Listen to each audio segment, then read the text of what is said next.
Well, hello there. Welcome back to the lands of Aecathan. No professionals, no fancy tech, just a group of women playing an all-original game of Dungeons & Dragons.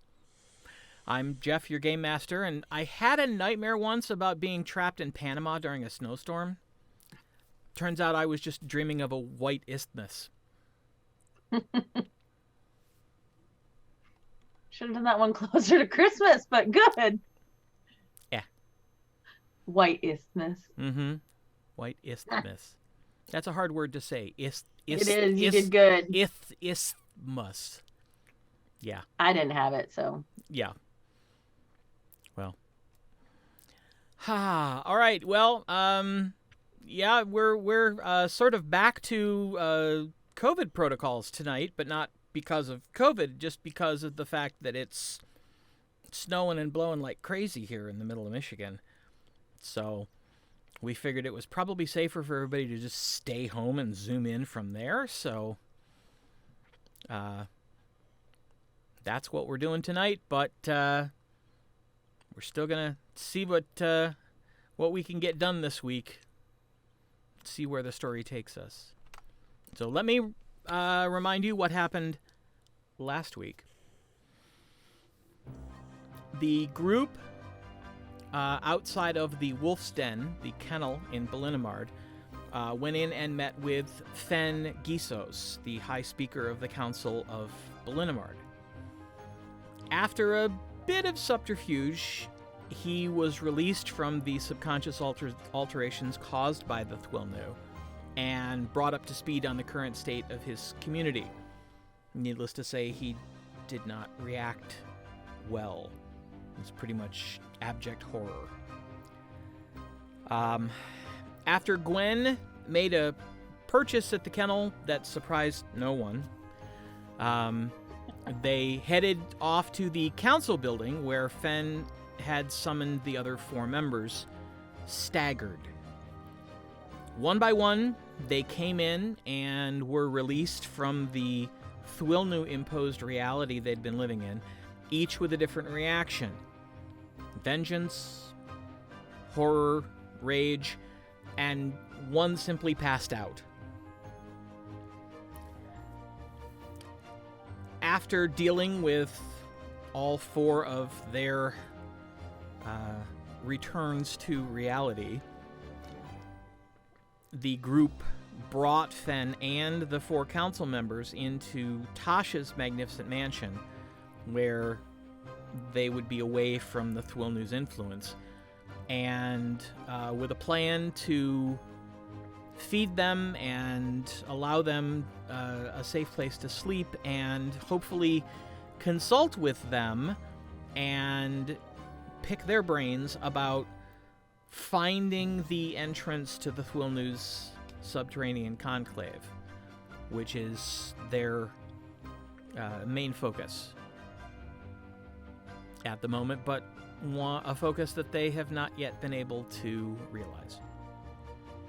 And so I will leave it up to you if you want to continue the evening or pick up in the morning. It's entirely At some point we need up to have you. some kind of discussion, so Right. maybe once they've slept on it. What do you guys think? Yeah, sleep first, discuss later. Yeah. It was shocking for them. Yeah. Okay. Question. Oh, never mind. I'm just gonna. Will his wife come looking for him, or have they stayed overnight at the thing before? Good question. You could ask. So I ask him. Is your wife going to come looking for you? No. Okay. No one goes out at night. Okay. They saw to that. They would just assume you were somewhere when it got dark and you had to stay there. Probably. Okay. All right. Wouldn't be That was my only wouldn't be the question. first time we had council all night. Okay. Good to know.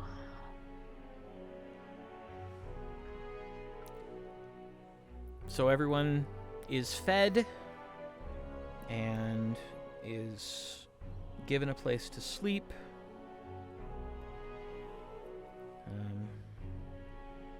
Leld and Turn decide to stay together for the evening.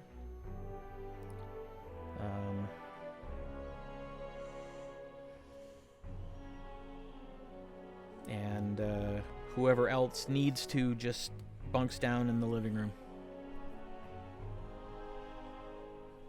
to make sure that all the guests have a room.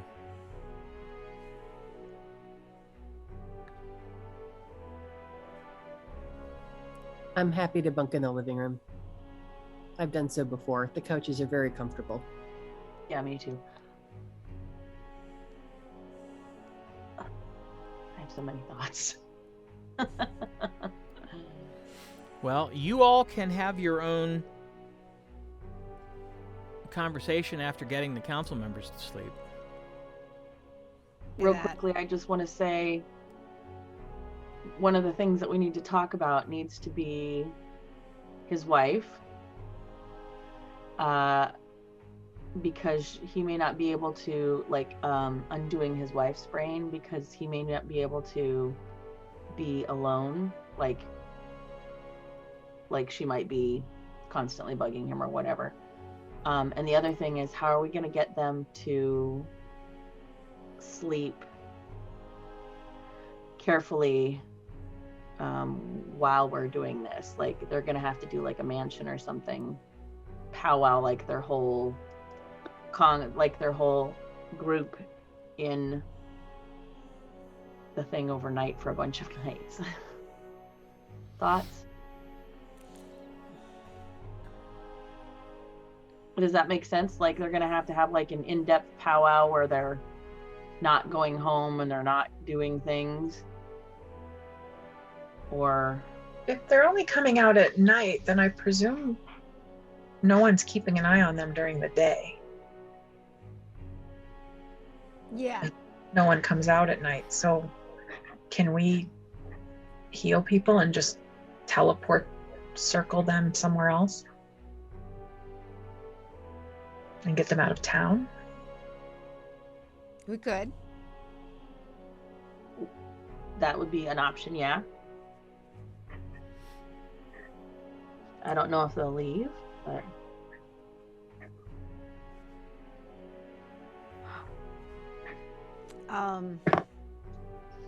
maybe we can ask them. I think we need to find out, other than the wife, who their family are in town, who they're worried about in town. Or would worry about them. Who would worry about them. And those people we could heal and send somewhere safe. Yeah. Exactly, because I would imagine they'd want to be here. Yeah. But see if somebody has a mansion that they can do at the wherever it is we're staying at. Yet, I don't think they Gwen have that spell. Well, it lasts for 24 hours, right? So 5 minutes before this one goes away, Tasha can, or Athgarr, whoever didn't, right? We can always keep one up and just move people back and forth. Well, how long are we staying in town before we go underground? That, I guess, is my main question, because... Well, I mean, I'm thinking, tomorrow we find out who they're, worried about that would worry about them. We heal those people. We send them, somewhere else. Pick a spot. And then the next day, we start looking for how to get into the tunnels and find the Thwilnu. So maybe we have the 4 that we've already taken care of, right? 5. Mhm. Yeah. 5. Oh, right, 5. And we can do another 5 today, but that's it. Mhm. So if we send those 10 people at least out of town while we're going underground until we're back.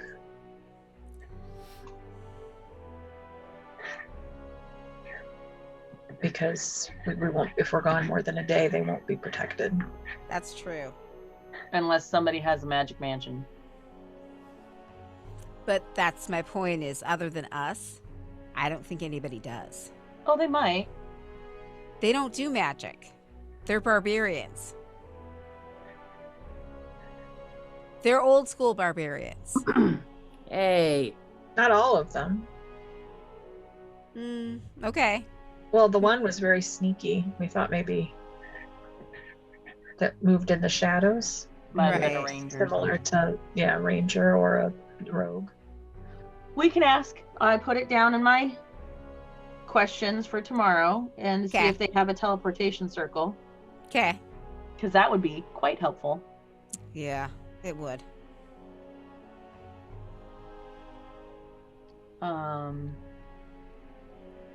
That's pretty much just the thoughts that I had. Having a place for them to meet in Magic Mansion. Do they have a teleportation circle? Will they be okay with teleporting out of town? Because they might not be. Okay. And taking their family instead. And then where is the entrance, possibly? Okay. Okay. I go to bed. Crash out on the floor. down on the couch.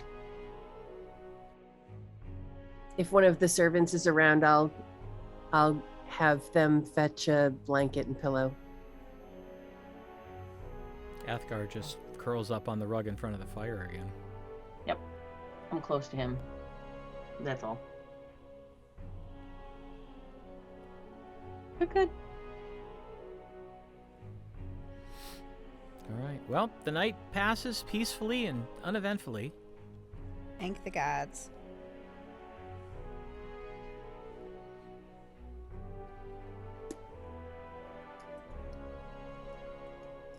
Then in the And morning, you wake to hear the sound of conversation coming from the kitchen. I go downstairs and find out what's going on. yeah. Well, those of you who stayed in the living room, you were already on the first floor. So, When we start hearing people, we'll get up and you enter the kitchen to find Leld, Turn, and Fen sitting at the table. Looks like they're drinking coffee, and they're deep in conversation. Kind of look up when you walk in. And Fen stands up immediately. Good morning. I hope you don't mind. We helped ourselves to coffee. No, please. what it's here for. If you have a particular breakfast item you would like, we should be able to ask the servants to do that.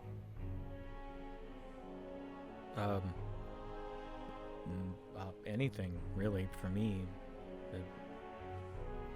Well,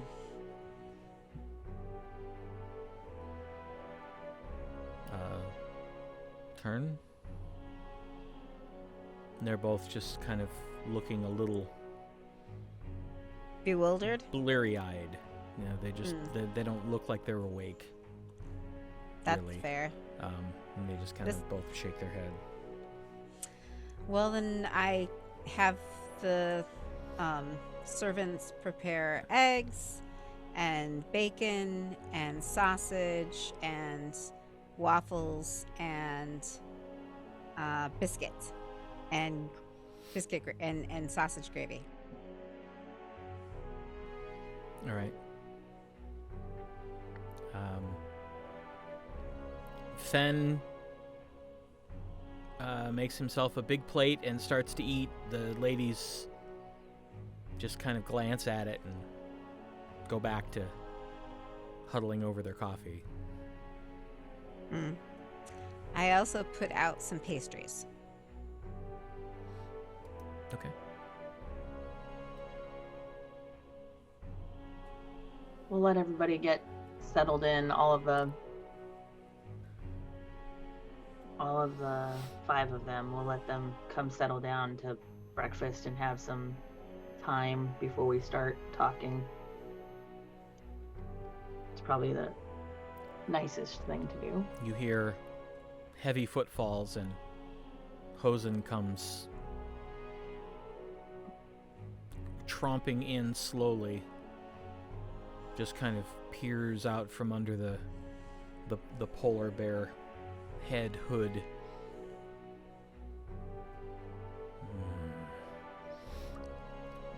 Walks Coffee? over, grabs a plate, grabs the container of sausage and just dumps it on his plate, walks over, sits down at the table, and begins two-handed just... I can dig it. Wow.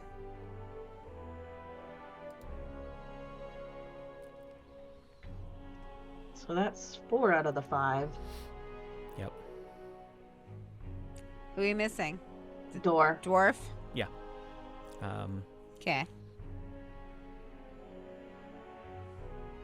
At this point, Vines and Bo and Sefryna come wandering in, take a look around the room. Vines walks up to Tasha. I think we'll just make some plates and head back to the living room. I think it's going to get a little crowded in here. Okay. So they do that. And as they're leaving, you hear them saying hello to someone, and Dor comes walking in. Just plops himself down on a chair and says, "So, what kind of beer you got for breakfast?" Breakfast stout? I'll give it a shot. There you go. He just takes it and...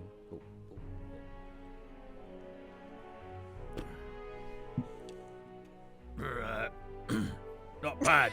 Keep it coming. Okay.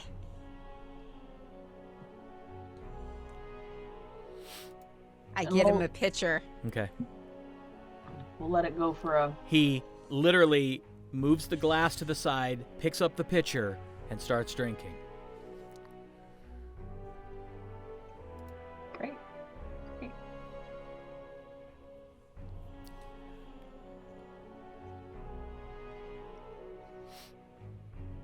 Hosen kind of looks up after he's gotten about halfway through the plate of sausage.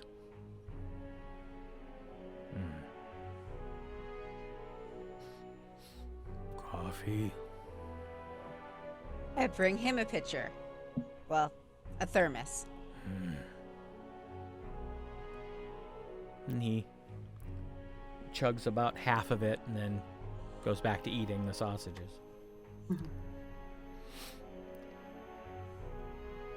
And you realize that Fen is just sort of watching Hosen with these wide eyes, kind of like, oh my gods.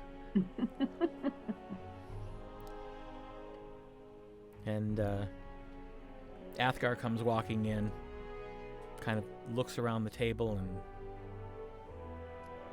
just kind of gets the lay of the land and moves to an unoccupied seat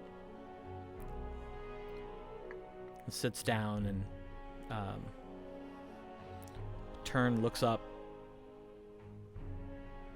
leans over to whisper something to Leld, and Leld looks over and then looks back at Turn and goes, Oh no! Everybody No. has the hots for Athgarr. Oh. and you see Turn just kind of reach out and pat Leld's hand like, well, you do you, dear.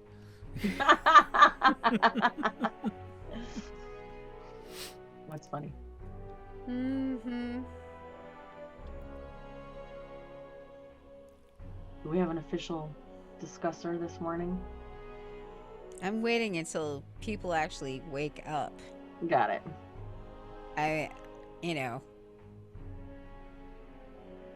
Yeah. Give them at least another half hour. Let the dwarf drink more beer, which has coffee in it. And Right, because it's a stout. Breakfast Right. stout, yeah. I'm all for that. I mean, Mm-hmm. I've had many. and let the polar bear dude drink more coffee, and they might actually come out of it. Fen leans forward and looks down to where you all are sitting and says, "Forgive me if I don't remember right away, but who's responsible for this?" Me. Ah. It's very impressive. Thank you. It's just a spell. Just a spell. I've never seen a spell like this.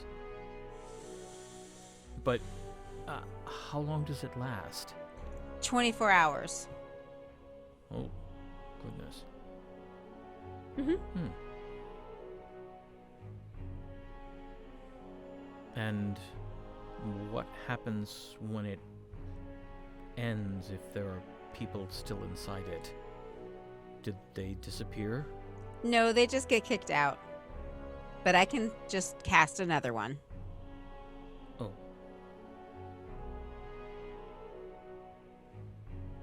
All right. Athgarr can cast it as well. Although mine looks quite different.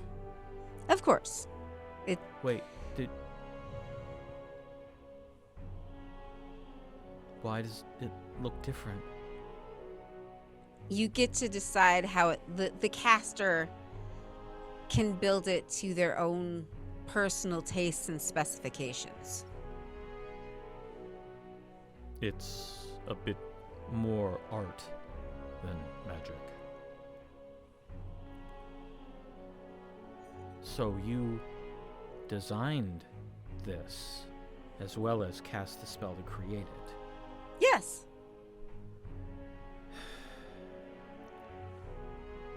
Even more impressive.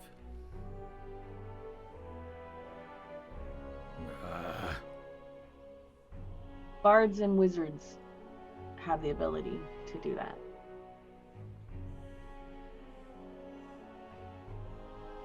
So which one of you is a wizard? We're both bards, actually. Well, No, I'm Yeah. a bard too, Tasha. yes, but you're more than just a bard. True, but That's what I my meant. mansion comes through the blessings of Dressfiend. Yes. Oh. So it's actually holy magic for you. That's better.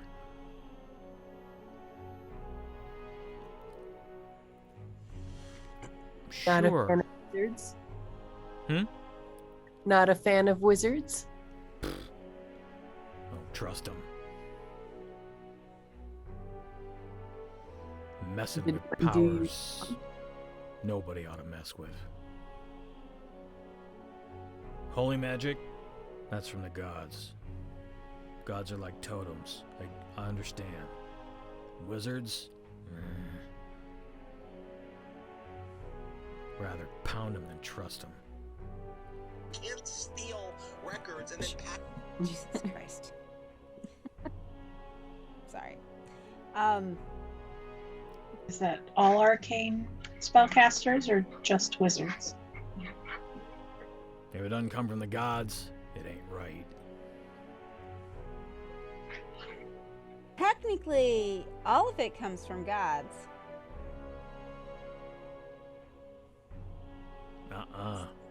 spellcasters have gods. Yeah, but the wizards don't get their spells directly from the gods. They're not. What the hell's the word, Fen? Conduit? Yeah, that one. So, like wizards have to learn their spells and from a book and tap into magic, but sorcerers who also cast arcane, it's a natural ability of theirs. They're born with the ability to channel magic. Is that different? Oh, that's worse. They don't just learn it, they are it. Ugh. If the gods did not deem it to be so, it wouldn't happen, right? Not all gods are good. Well, luckily, all of the spellcasters around here are. So they're all holy casters. No, they're just good.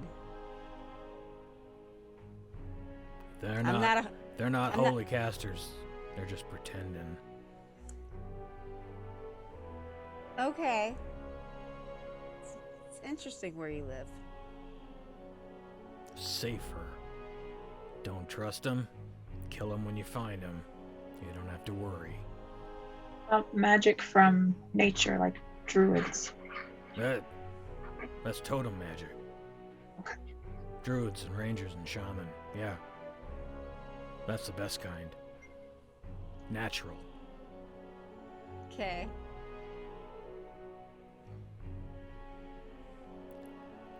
Hosen's a bit of a traditionalist. Clearly.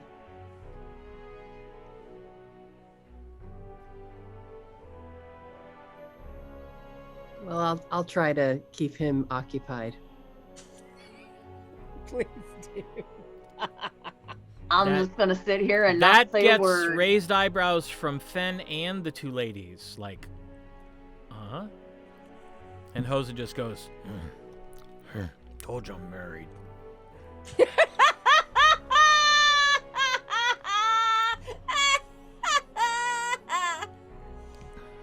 I'm not gonna say one word during that whole conversation. Not saying a single thing. Just sitting, drinking my coffee.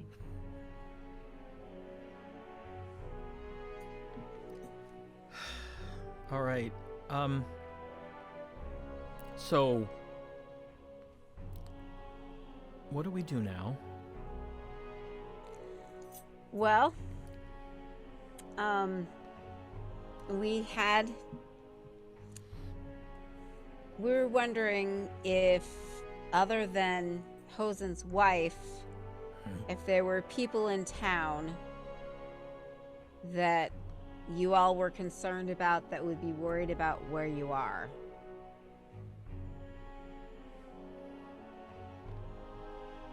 Leld looks up. We're all clan leaders. Oh, Our clans would wonder where we are. uh-huh. We've got responsibilities. True. Do you ever have multi-day council meetings? Not if we can help it. Well, yes, we have. Not often. But once in a great while, it's been known to happen. We don't have any idea of how long it's going to take. For us to kill these things. And we would like to keep you safe in the meantime.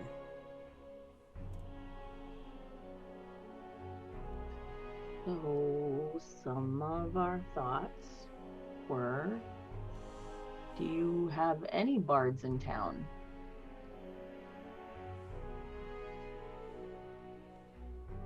That might have the ability to do a magic mansion.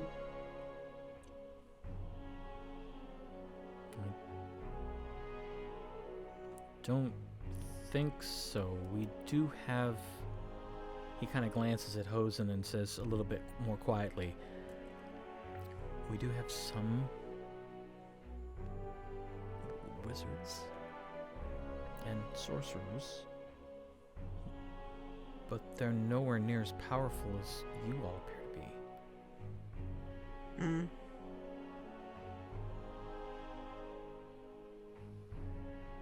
We are concerned because once we go trying to find where the entrance is and to help rid the underground of these abominations, we won't be able to come back at night and help you stay safe. And memory kept. So we had some thoughts or options about that. One being a magic mansion.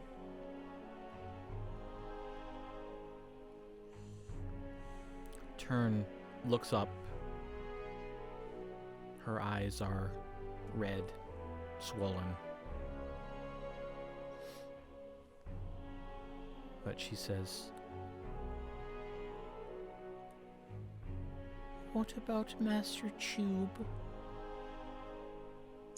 Who's Master Choob?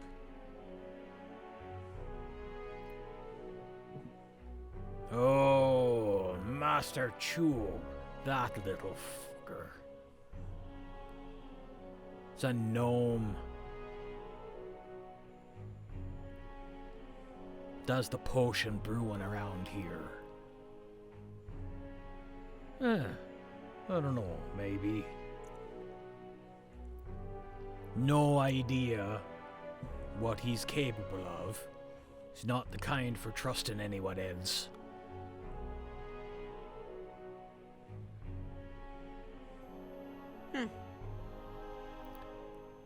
He's a bit standoffish, but he's one of very few of his race here. He's not well understood, and I have to admit he's not been particularly well treated until late. He was instrumental in helping us with the attack from the dragons and the orcs originally. He basically handed out his entire magical inventory to anyone who could use it, at first to try to fight them off and then to help get people out of town.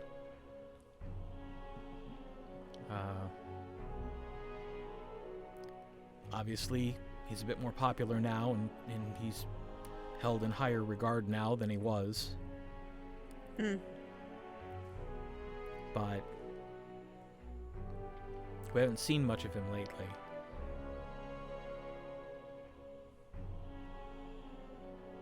Well, maybe you and I could go pay him a visit. Well, I guess we would need Aribell too, right? Or Athgarr either. Yeah.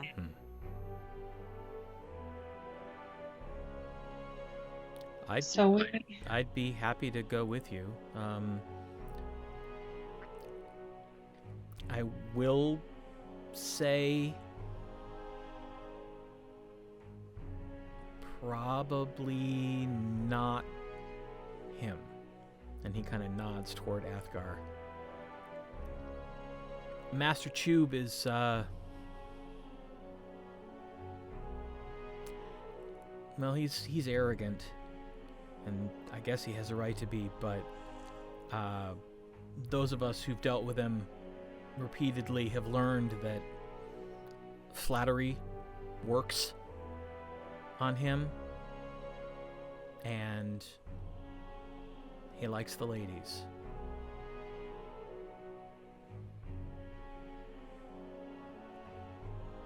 Okay. Well then, I guess. Maybe something for Lady Aribell. Mm-hmm. She's the most charming of the crew. She is. I believe you.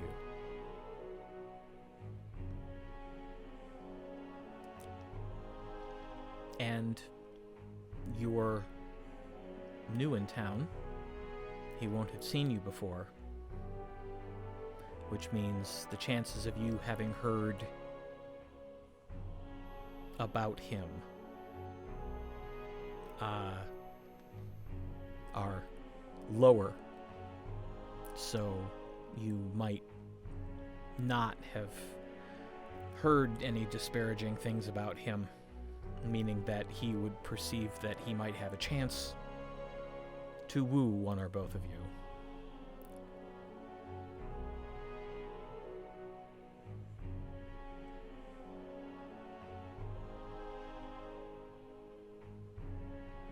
Wooing is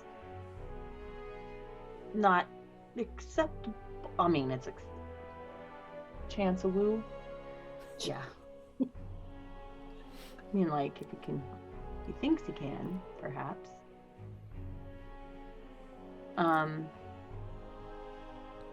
don't know. He can try. He can certainly try. It would also probably be useful to find a few people we could teach these protection spells to. The one to help you resist a bard, a ranger, a paladin can do. And the one where we are able to remove the curse a bard, cleric, druid, or paladin can do. So if we can heal a few people with those abilities, we might be able to teach them a holy bard at least, where they could pray for that tonight. Well, there's the Balmous Temple. Val's a priest.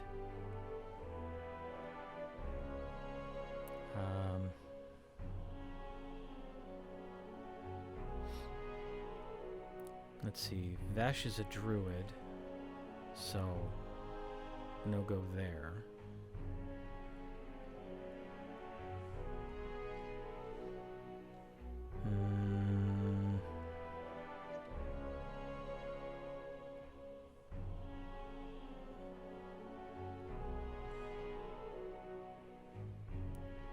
Leld, what about your temple out in your ward? Oh, yes. I'm not entirely sure what claim they have.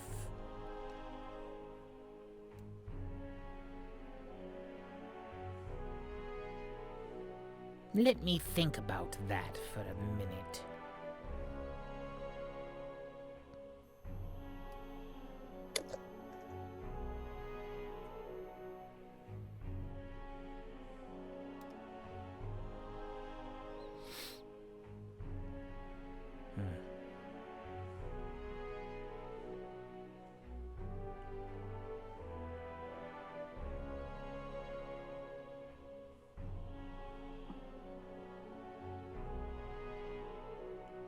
Door kind of shakes his head, looks up. You talking about the Icebringer? Yes. Aye, she's a priest. Something that she keeps throwing in me face every time I ask her to dinner.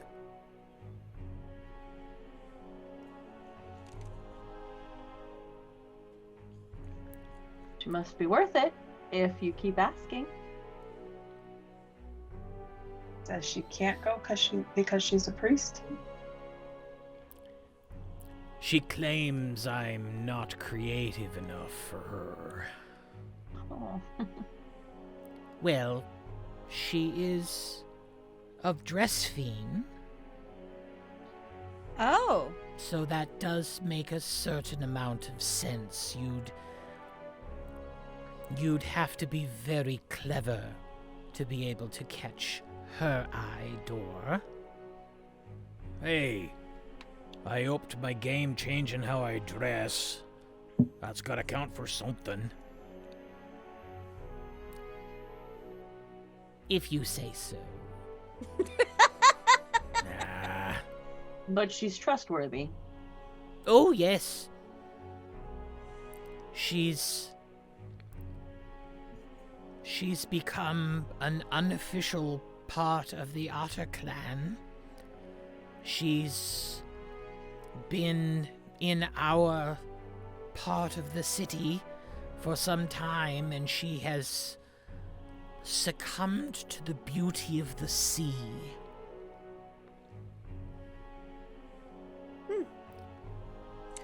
All right, so we should go talk to her and go talk to the gnome. And Well, there's, of course, also Chilia. Chilia? Oh, the priestess of her temple. And he gestures at Aribell. Oh. We met her, yes. Yeah.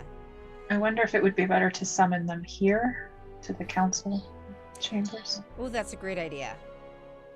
We can try. Oh. Okay. Often they are reticent to leave their temples, and Master Choob will not leave his workshop. Oh. Well, So then I guess you we will should go have see to them. beard the gnome in his lair, so to speak. Ah! I see what you did there, Fen. Good one. Thank you.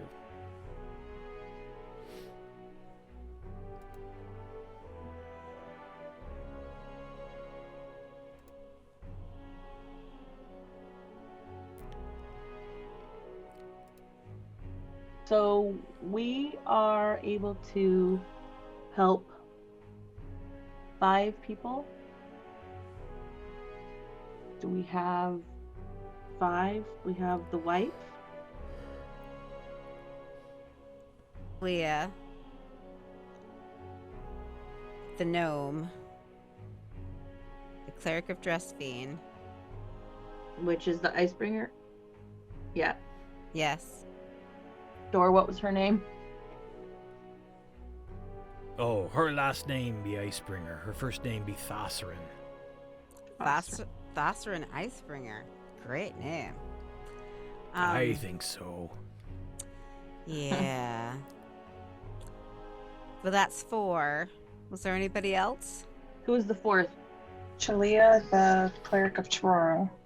Shalia. And the gnome. That's 4, right? Master Choob. I'm sorry. Yes, Master Choob. So we have 4. 3. Yes. 4. 3. 4. Oh, the wife. Yeah, 4. Yeah. Yes.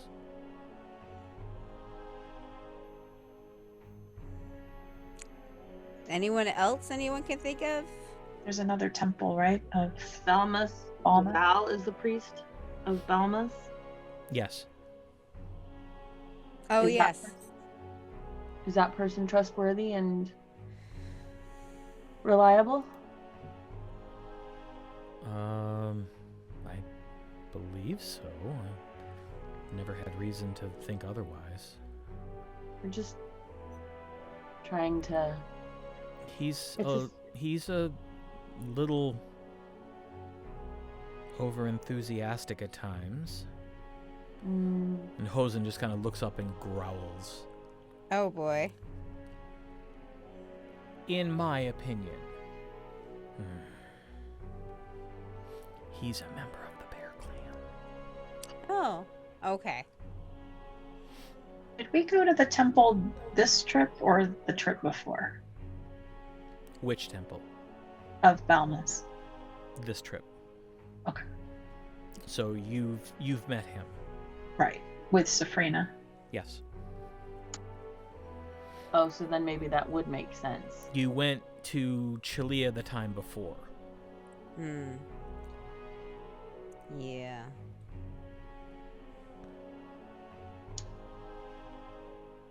I think, though, that Chilia and is it Val is the priest of Balmous? Mhm. Are going to be harder to use the same cover story that we did on the others, because they would obviously be able to check themselves Yeah.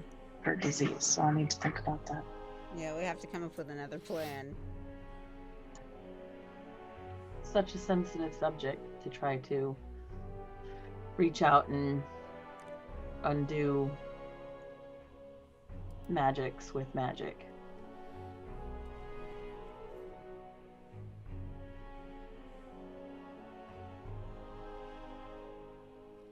Perhaps the carrier angle.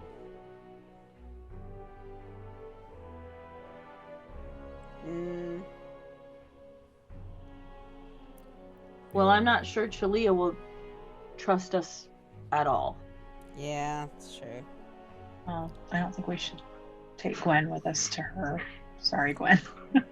I would suggest that perhaps it be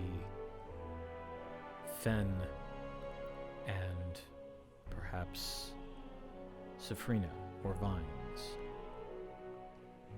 Yeah, that's a good idea. Oh, does Sefryna have the spell? Were you able to receive the spells this morning, Sefryna? I was, although I'm still not entirely certain of their casting. I'm certainly willing to attempt.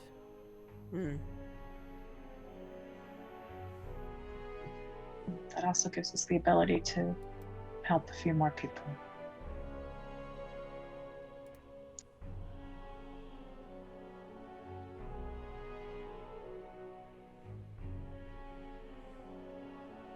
We kind of have to be careful of who we heal because we need to contain. That's not the right word. We need to protect. Protect, mediate. Protect is a good word. Perhaps if we present it to the rest of the city as a quarantine. Ooh, that's good. Oh. Which makes me think, is Jas sick? No. Oh, good. He was actually able to resist the curse all along. And You have 5 heads all looking at you like, wait, what? and has been faking it all this time. He is not in the city. He's actually in Airmaw.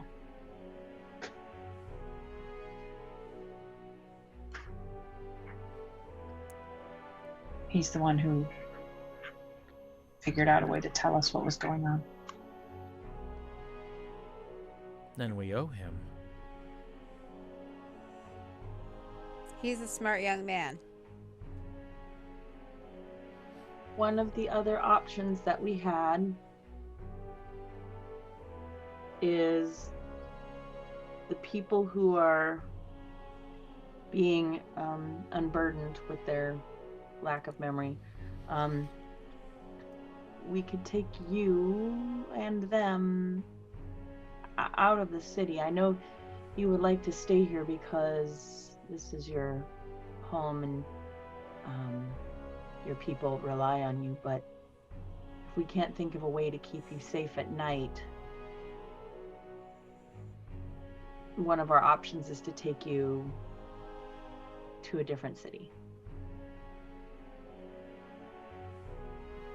And it can be the town that's immediately below us. The the Take it to Dark Coast or take. yeah.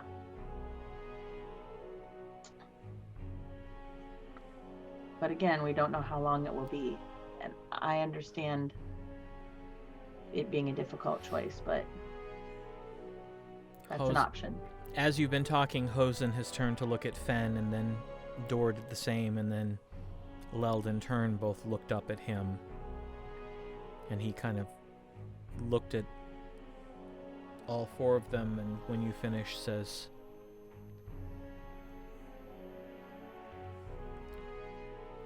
"We appreciate what you're saying.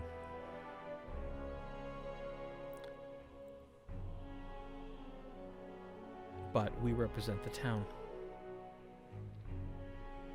We're not going anywhere."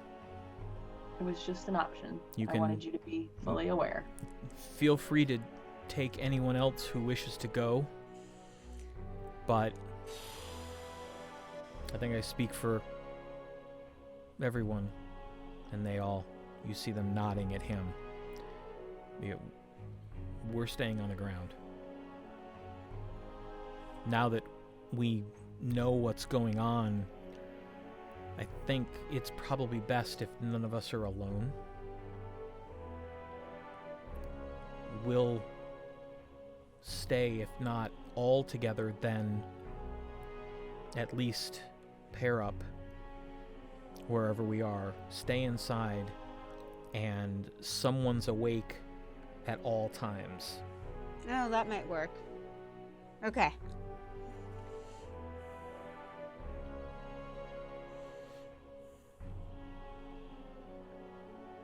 So Jas is well, but he is absent. So Correct. left him So in the there. barracks is empty. Yes, you could Yes. stay there.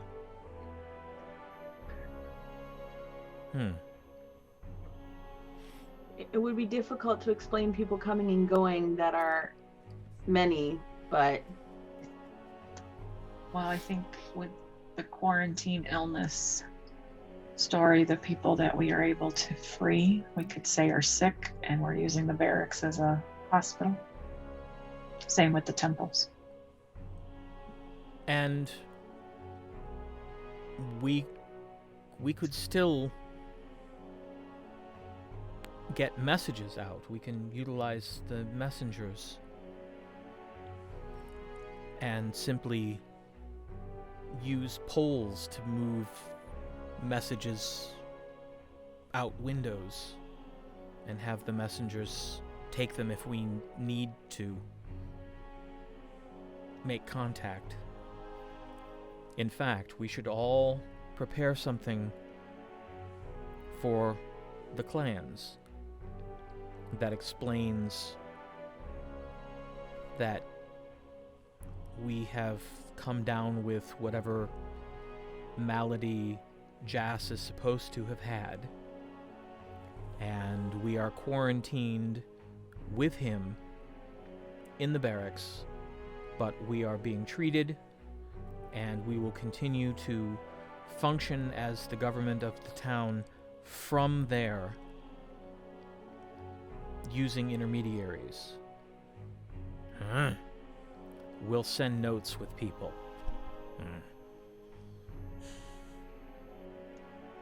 Let them know that someone may come to check to see if they're infected.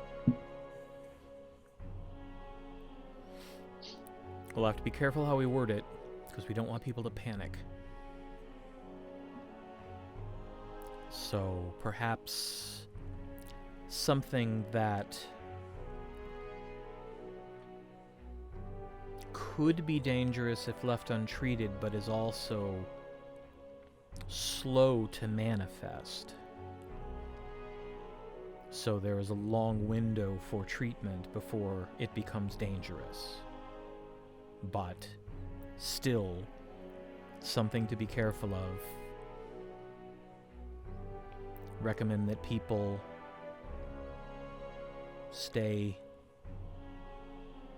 more or less isolated until they can be checked. And that we have summoned assistance to help us do these checks.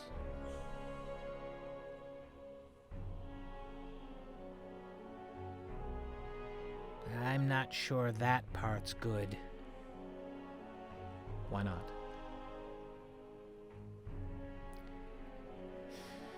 What little I remember from before we were restored,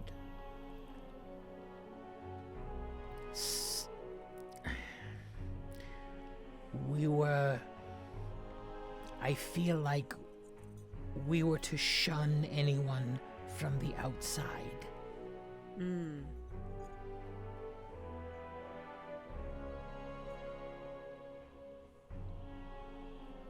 Possibly. I mean, that sounds pretty... It's not clear. It's a feeling. But it seems as though it must have been. Because why else would we not have requested aid to work the farms and to reopen the mines?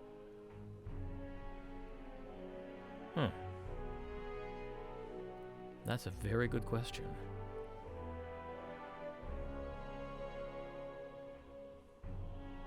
Okay. So we didn't summon aid. We're marshaling our resources and putting together a team of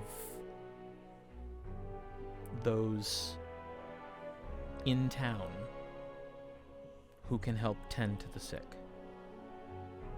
That's better. I feel like that won't cause suspicion.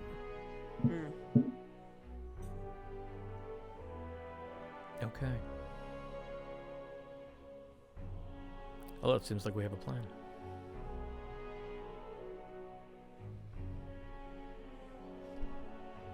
Now we just have to figure out how to do it and when.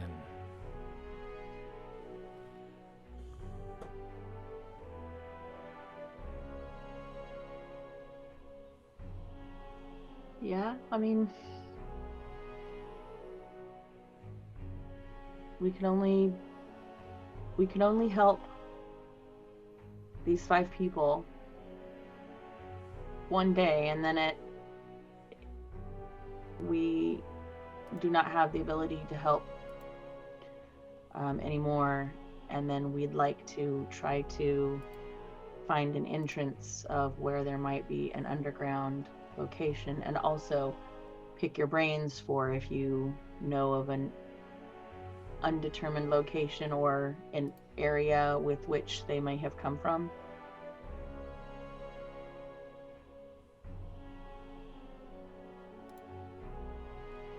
We also have Sefryna and Vines now, I think. We should be able to cast it, which gives us additional support. And if we are able to bring in the 2 clerics here, we might need to spend a few more days or something. Okay.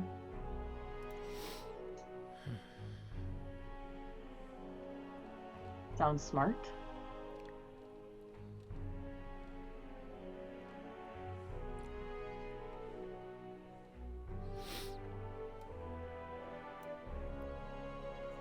I can cast it a total of 7 times, but that will deplete anything 4th rank and above that I'm able to perform. Right. 7 times, okay.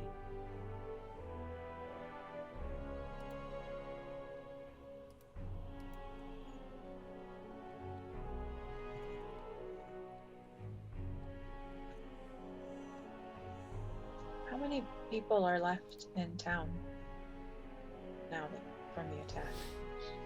Oh, Several hundred.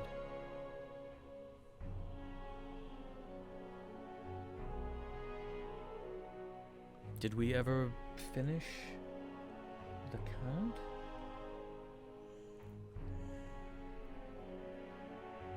No.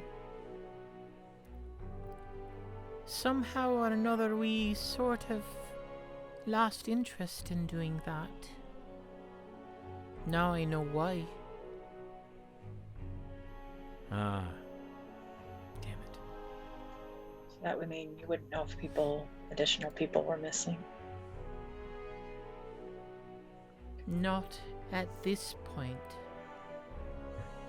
Not unless it was someone that we had gone to try and find and thought they were here and they were not. But that would be something that individuals would know unless it was reported to one of us.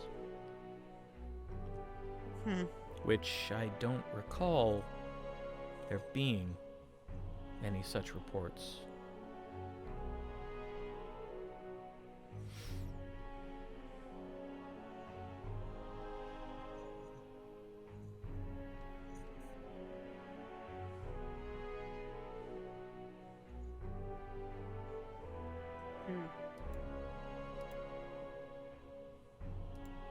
Like I said, the more that we help out of the mind fog, the more we'll have to keep isolated. Just keeping that in mind. So it might be better to not try and get that many people healed until we take care of what's underground.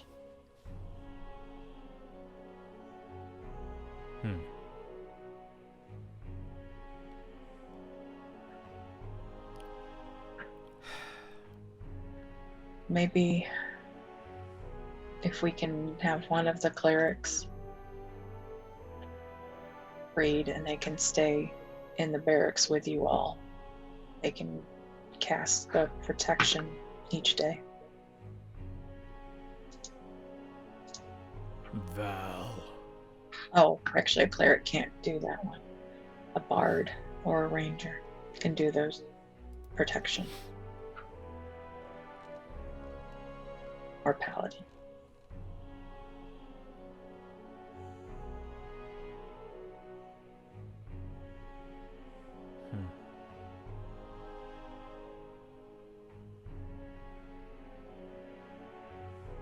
Yeah.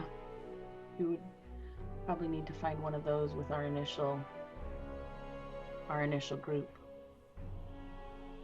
So maybe 6 people this first day if we can find a I think fewer. ranger. Do you know of rangers in your that are trustworthy and capable? Well, Threll is a ranger. He owns the Wolf's Den. Oh. Might have met him. That might be useful, especially if we're going to use the wolves to help us track. So, Choob, is that his name? Choob. He's the I wrote it down with the extra O's just to make sure. Choob. We'd want him to be able to cast the mansion. Yeah. Right? Possibly. And if We we want can't cast mansion, then we need somebody who can do the protection spell, right?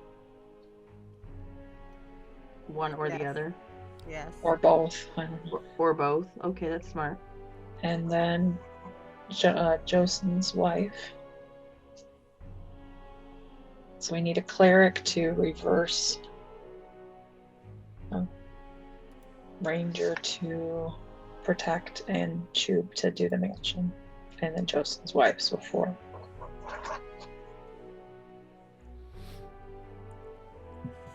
That's a lot of people. When?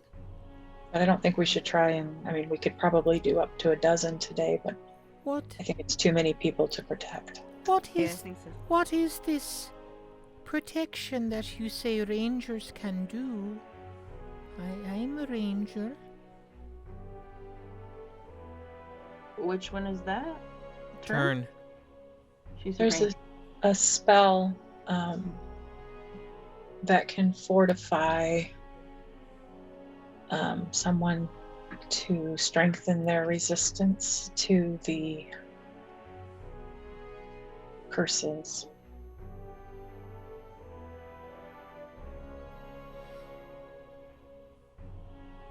Gwen knows it. Perhaps she could teach it to you in the language that you all use.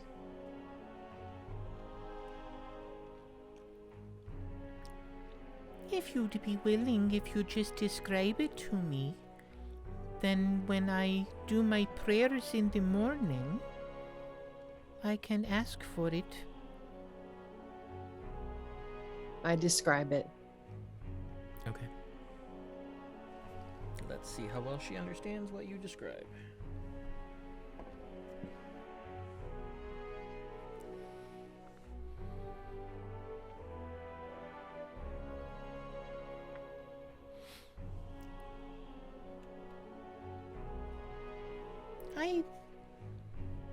I hope that I understand it well enough that she will allow me to perform it. I won't know until I ask in the morning.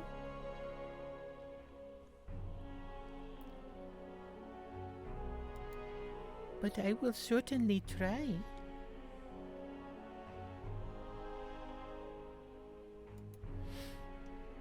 All right, well, that's part of it. Yes.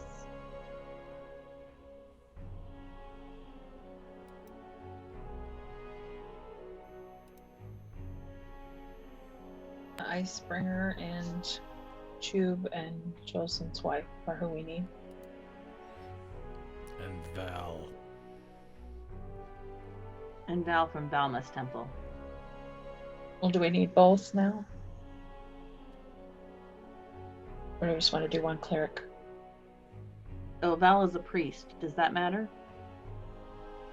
It's the same, I think. Oh, they're both priests. No clerics. Well, priest, cleric, same thing. Oh, sorry. Yeah. Uneducated. Two words that mean essentially the same subject. Got it. Would you be able to have your wife come here Yeah. or to the barracks? Yeah. Oh.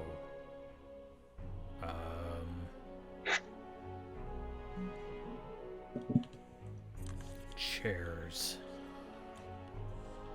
Oh, yes. You don't want her to see that, do you, Hosen?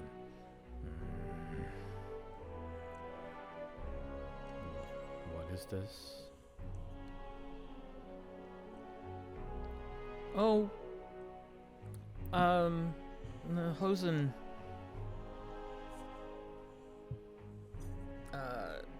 Had an understandable emotional reaction to the blinders being taken off.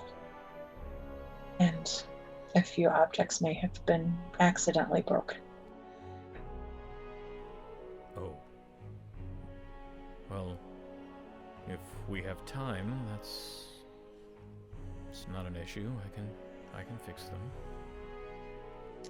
I assume your wife has seen you have a bit of a temper before. Is this really going to be a surprise to her? Not a surprise, but she'll yell. You're not afraid of your wife, are you? No, but I don't like it when she yells.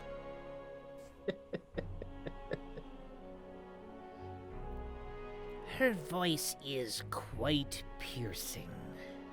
Oh. Yeah. Never fear. Let me go and see what the situation looks like.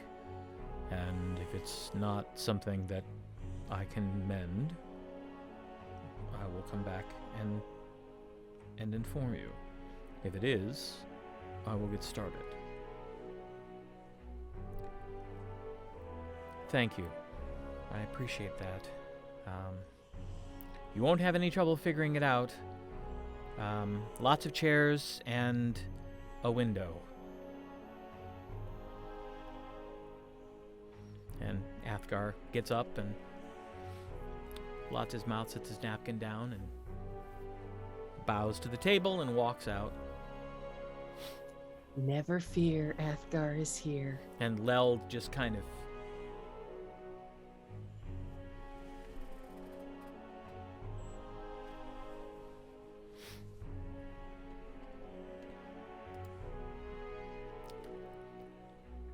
well, all right, that takes care of one problem. Hopefully.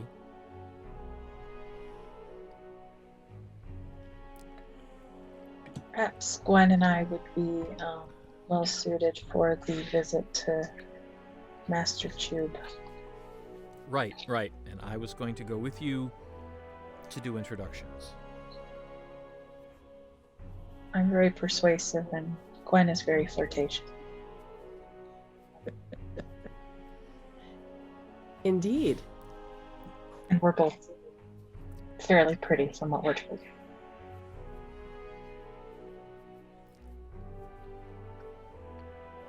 You see Fend just kind of look back and forth between the two of you like, really?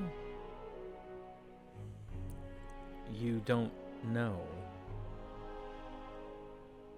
Do you avoid mirrors on purpose?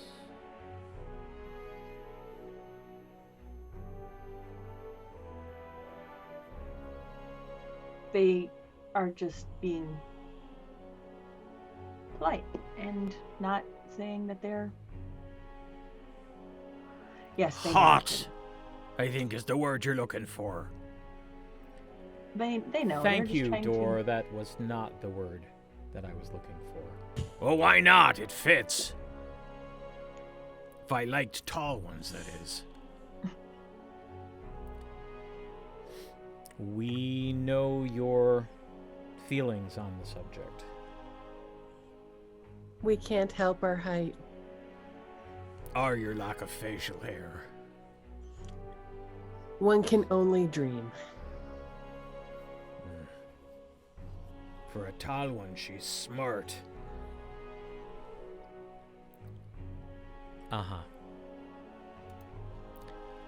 Well, when would you like to go and meet Master Choob? Let's go.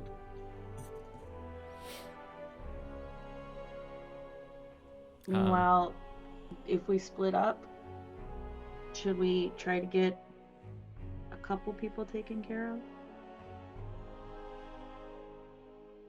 Or will that put us too thin? Well, Hosen. What? If the young man is able to do the repairs, once that's done, send for your wife. All right. So likely, hopefully, if everything goes well, she'll be here when we get back.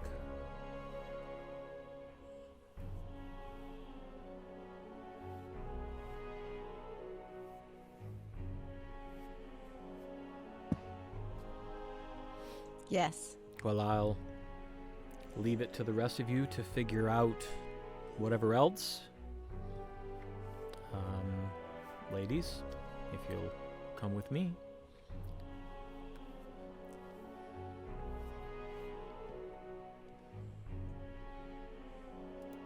And he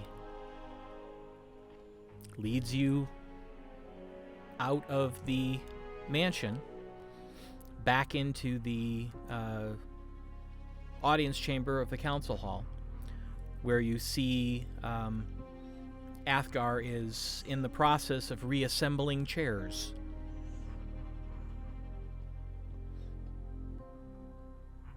How goes it? It will take some time, but I will be able to repair all the damage. I don't know if you were picking up on the subtleties in the room, but you certainly have some admirers. Yes, thank you, Gwen. I'm aware. I just thought I'd point it out. Sometimes you have been less than aware. I would have to be blind not to be aware this time. And Fend just kind of... Well, I'm glad to hear that you are less blind than you used to be.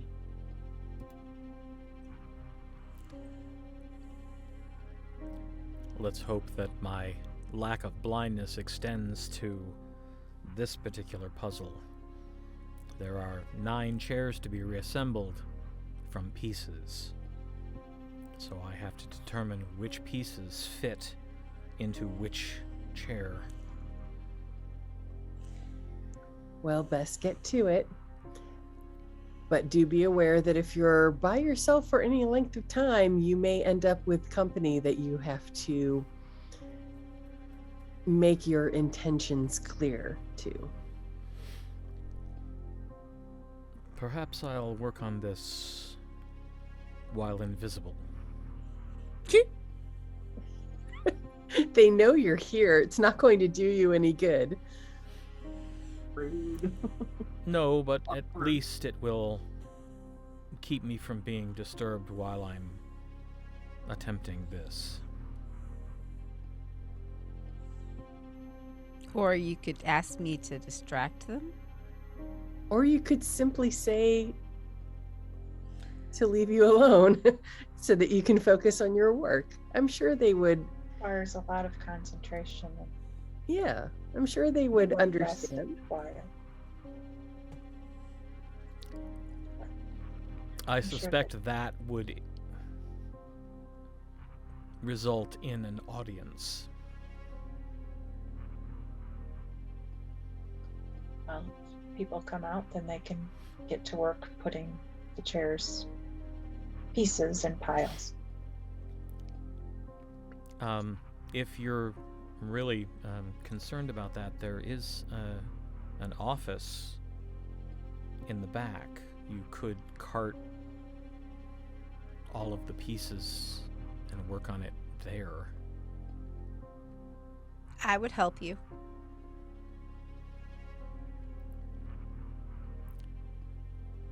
I think I'll just concentrate on trying to get this done as quickly as possible. Well, you're a big boy, Athgarr. I think you've figured out how to fend off the ladies if that's what you desire.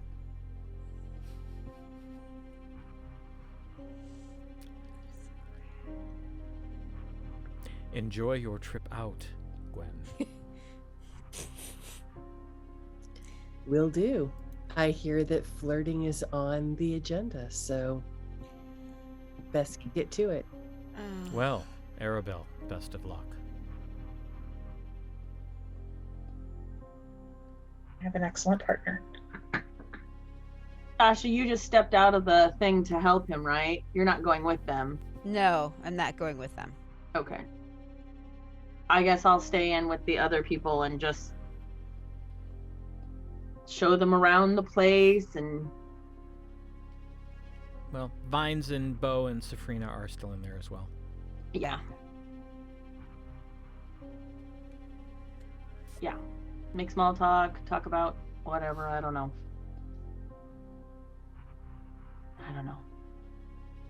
We'll do something.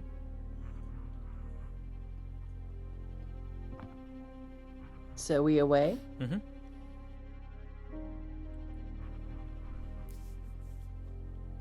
You step outside It has begun to snow. Mm. Not unusual. It's not snowing in any serious way, but gently wafting flakes in the breeze, that sort of thing.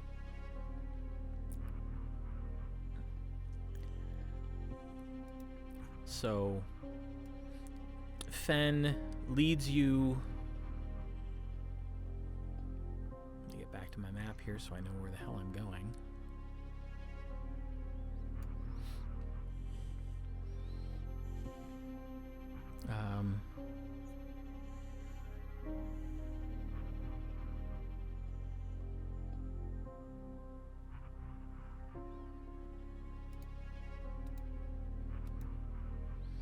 There we go. I made it so small I couldn't read it. What happens when you get older?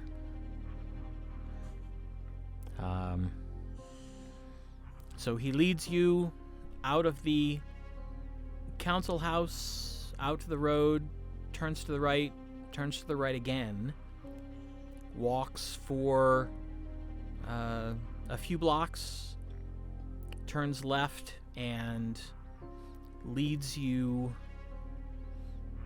up to an interesting looking building that I will tell you about as soon as I get back there.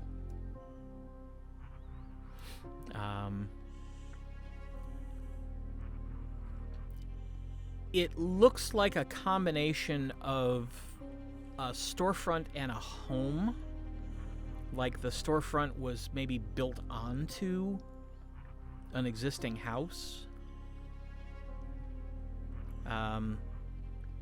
As you approach, there's a vaguely acrid smell in the air.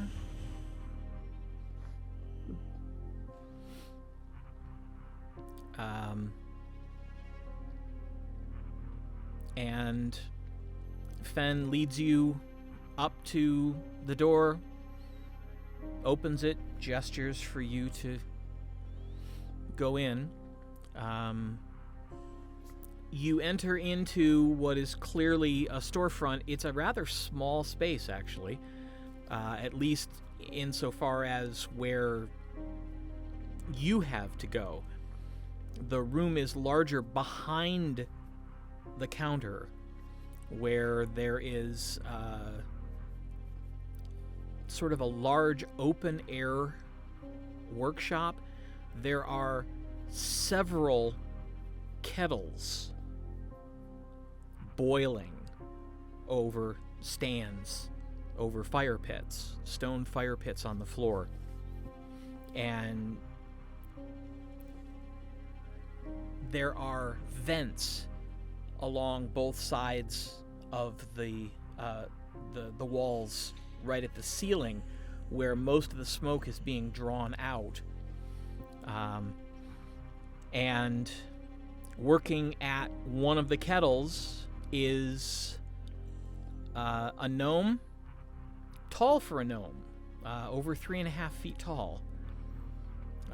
Light brown hair, with a light brown Van Dyke, wearing a dark leather apron with some rather intricate sky blue embroidery along the edges.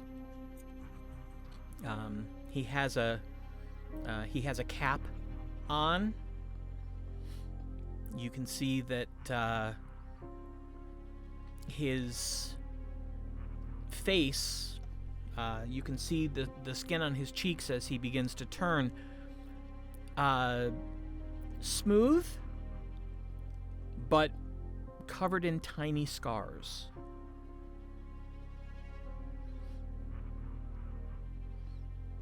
And he turns around. Speaker! To what do I owe this honor? I wanted to introduce you to a couple guests. This is the Lady Aribell And this is the Lady Gwenlaryn. Ah. He turns around and kind of strokes the beard a little bit and says, "Welcome to my humble shop. It is not often that we get such attractive visitors. To what do I owe this honor, speaker?"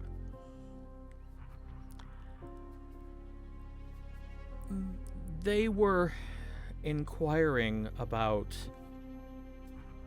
magical prowess with the arcane arts. And I told them that if what they were seeking was to be found here in Ballinamard, it would most likely be Master Choob. Ah, I see. Well, you have come to the right place. So, ladies, what is it that a humble alchemist can do for two such distinguished visitors? And Fen just kind of steps back out of the way.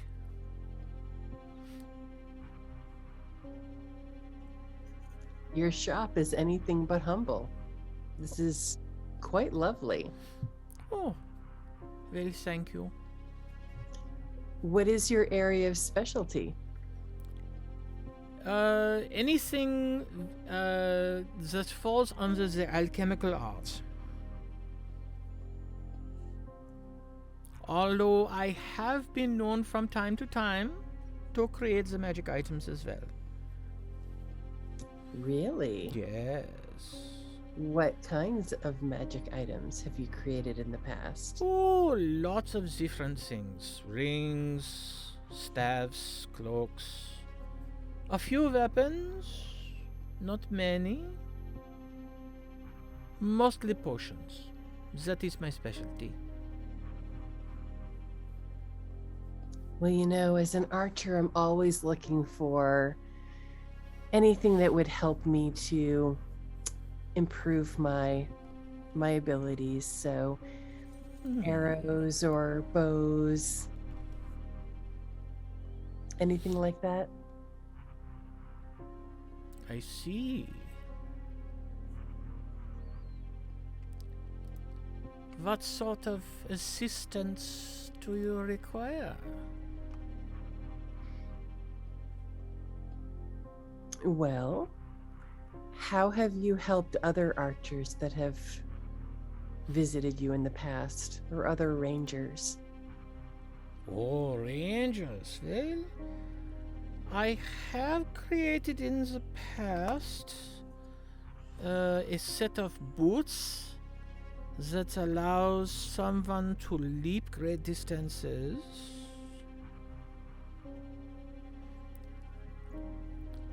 But mostly I am thinking that you are not one who wants to leap about. You seem more the type that would focus on taking down whatever you aim at. Yes, and also being somewhat sneaky. I find that discretion is the better part of valor in my line of work. It is the same in my line of work as well. Perhaps I have something that you might enjoy. And he walks over and picks up basically a jar. And inside it, there's something that catches the light. Some element inside whatever this jar is filled with glints.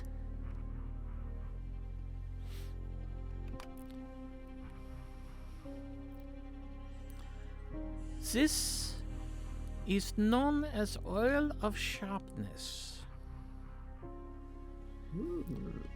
One container can coat 5 arrows. Unfortunately, it is very fast acting, so it will only be potent for about a minute. But once it is coated onto the arrow, it will retain its properties for an hour. But you must coat it quickly, or it will lose its power. But once it is coated, each of the arrows will be the equivalent of a 3rd rank magical arrow.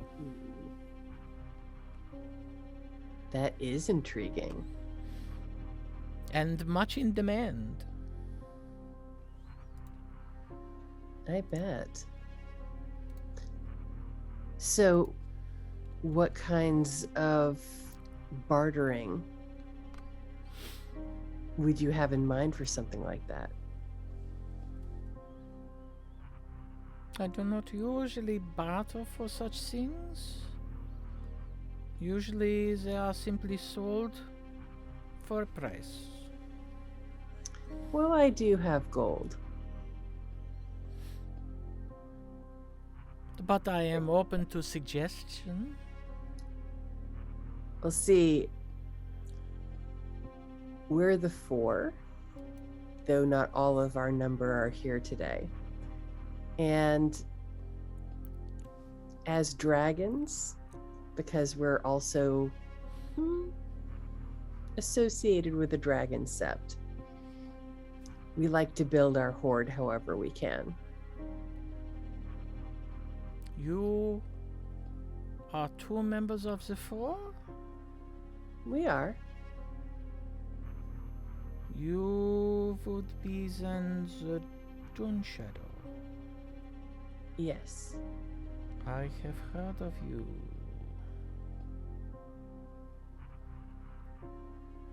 How so?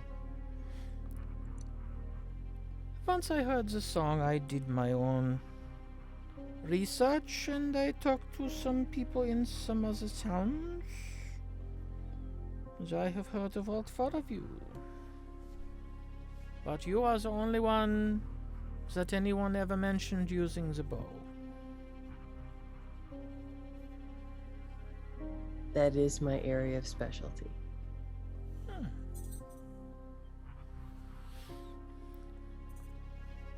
Well, as I said, I am normally just selling these things, but if you have an alternate suggestion, I will listen.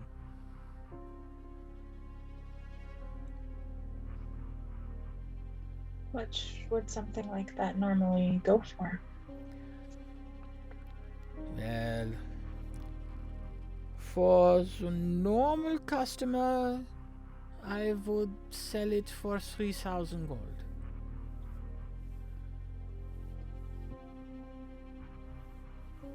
But for such famous customers, I would take 10% off.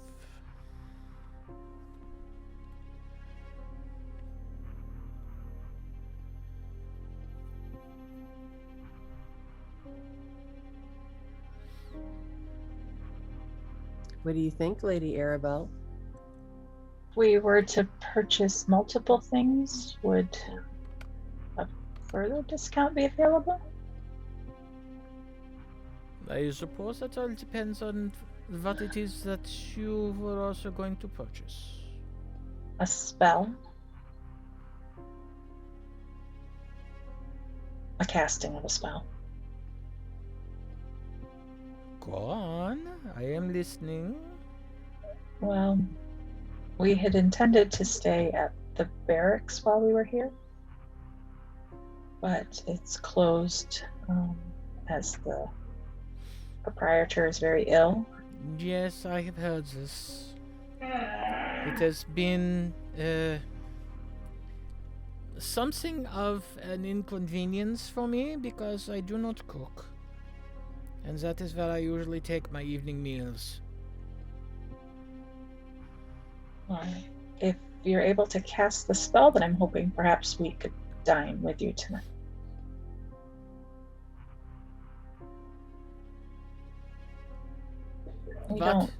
What is this spell? Well, we don't relish the idea of camping in the snow, and I wondered if you might be able to cast a magical mansion to sleep in. I have always wanted to learn that spell.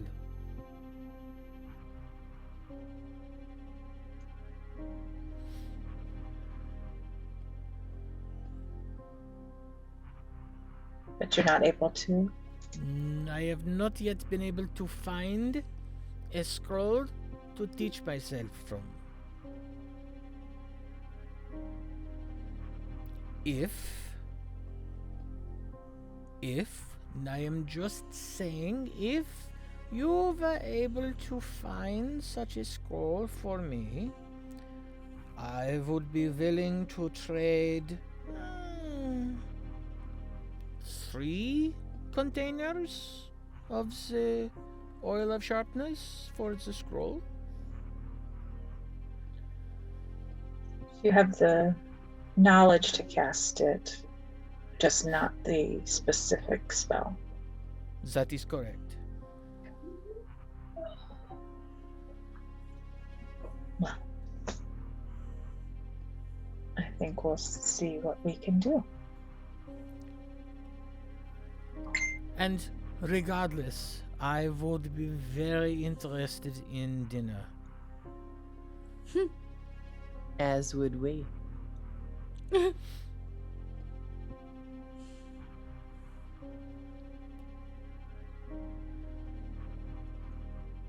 Speaking of young Jas, his condition is quite contagious, and since it sounds like you've eaten there frequently, it might be a good idea for us to check to make sure that you're not ill or carrying it. But I feel fine. It has a very slow incubation period, and even Whoa. those who don't have symptoms can carry it. Oh, that is not good. But I'm able to detect the disease and cure it if you would allow me to. What would that entail?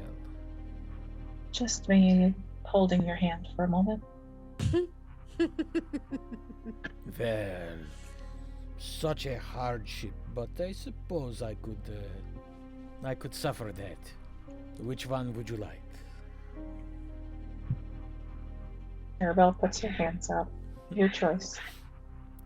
Well, then I choose both. I take them between mine. And I will cast Reverse Anomaly.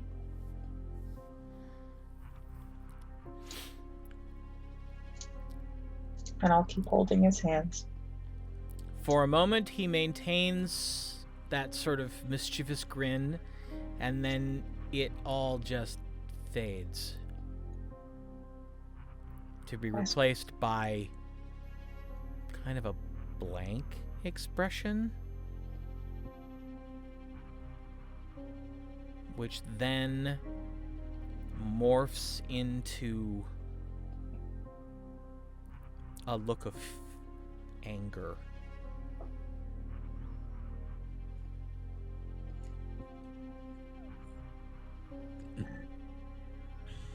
We understand that this may come as a shock, but we are here to help. Breathe. This cannot stand. I gave away everything I had to defend the city when the dragons attacked. And now it turns out that Everything I did was for nothing. You have every reason to be angry. Fen walks up and says, I understand. I just found out what you now are realizing yesterday. And we have been very careful and very select with who we remove this influence from. But you were one of the most stalwart defenders when the dragons came. I would hope that I could count on you again. Of course you can count on me again. These things have enslaved my city. Yes, they have. I need your help. It is your intention to do away with these creatures? It is. Then you shall have it. What you require. We've been using a magical mansion to keep those who we've freed safe at night. And we'll need someone to cast it while we go in search of them. So if we arrange for the spell, if you would stay with the clan leaders and make sure that there is a safe haven for all of you to at night. I will need the spell. We have connections at the Tower of Azinor. I'm sure we can arrange that. Then I will need 3 scrolls. It will take me 3 days to learn the spell and add it to my spell book. The other 2 scrolls, I can cast it from while I am memorizing it. And then on the 3rd day from that point forward, I will be able to cast it myself. As soon as we return to the assembly hall, we will send a message. Fen, I assume that you have a central location that you are working out of? At the moment, the council building.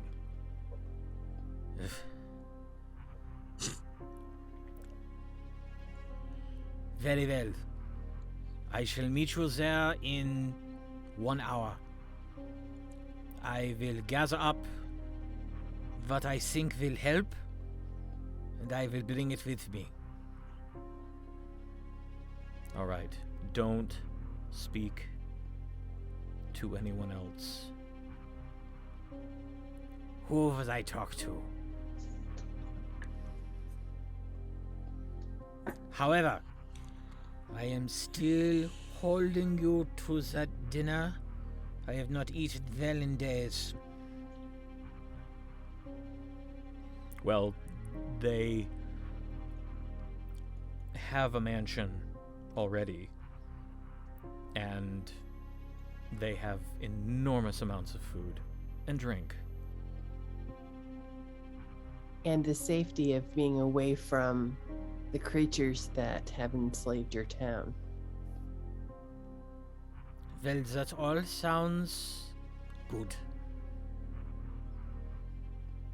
I will be at the council building in 1 hour. Thank you, Master Choob. He gets a little bit of his smirk back. You can call me Arbo. Thank you, Arbo. You can call me Arbo too. I will. And you can call me Gwen. He walks over, takes your hand, leans down, kisses it, Then I will see you in an hour, Gwen. I'll look forward to it. Please be careful. Always. And then just kind of nods and goes and opens the door for you.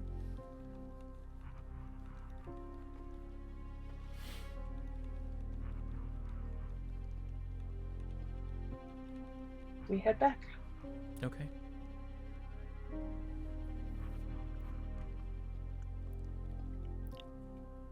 When you return, you walk into the council building and find Athgarr sitting in a looks to be newly mended chair with his lute out, playing okay. And you see Tern and Leld sitting in a couple other chairs, facing him, just kind of sitting there like this, listening.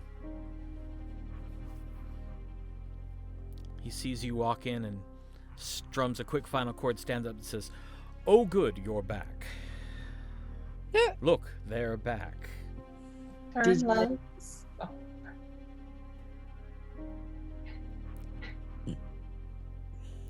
Well, thank you. You've done a fine job with the chairs. Oh, and the window.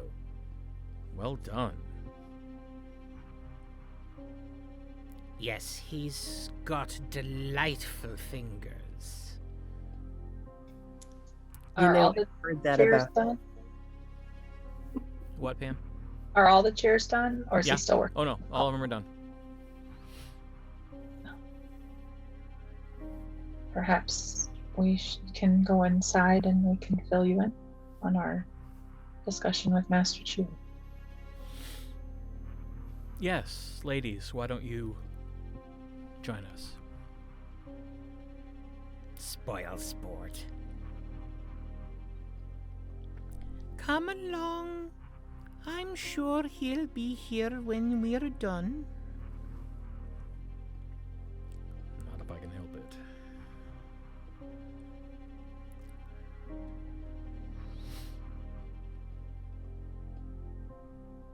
And Tern and Leld follow Aribell and Gwen into the mansion. Fen looks at Athgarr. I would tell you not to worry that her bark is worse than her bite, but from those that have been bitten, I would say that's not true. So, watch your back. He turns and walks in the door.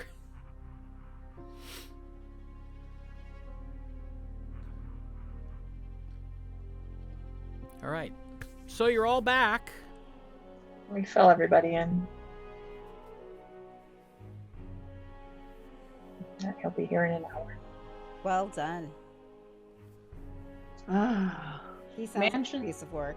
The new mansion should be cast with, like, not that open plan of cots, but like a bunch of one single bed, or one double, but single bed rooms, a whole bunch of them, so we can show Choob how to make his accessible for bunches, I guess. Can you reach out to Master Oberus? I will. Do you have the ability now, Zorith, that he taught you? I do. I absolutely can. So Oh. we can, yeah. We have more than- In fact, you can choose how many people you want to include in the conversation. That's cool. I forget that. And it's more than 25 words, right? Yeah, it's a full minute of conversation. I am so jealous right now. two or more. Yeah, it has to do with what rank you cast it at. Right. I think at the base rank, it's 2 people plus whoever you're casting it to. Yeah, 2 or more participants for the span of 2 minutes. The span of 2 minutes, 2 but minutes, then you okay. have 10 rounds, which is 1 minute. Right? 1 minute is 10 rounds. Yeah, so it would Yeah. be either 20 rounds or 1 minute. So we'll just remind you to fix that later. Okay. Does anybody want to be included in the conversation with me? Sure. All right, Tasha? Mm-hmm. Aribell, you want to be included? I mean, sure. I don't think that you need me, but I'll be there in case you have any questions about what he said. 2 plus the person I'm calling, right? Yeah. Okay. So I'm going to cast Obris Greater Sending. Well, but the 2 includes you. Oh. So it's you and 1 other person at the base Me and rank. Tasha and Then Oberys. Obris. Yeah. Ah, Well, I should probably do Aribell because she was there and she can answer questions. that's fine. I'll do myself and Aribell for answering questions and cast Obris Greater Sending. Okay.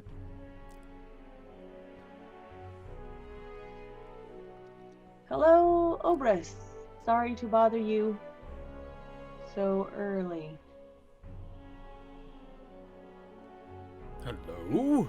Is it back? It's back and forth, right? Not one person talk, the other person talk, one Right. person talk. Yep. Okay. Hello. Are you using the new spell? I am. How is it working? Sounds good so far. Excellent. This is so strange. Aribell's here too. Oh, hello, Aribell. Hello.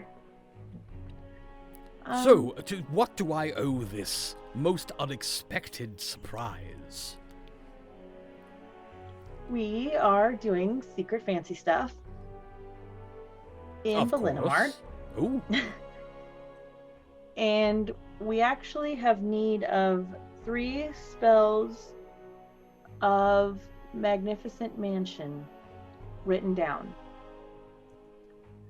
oh. Well, that Um, that shouldn't be terribly difficult.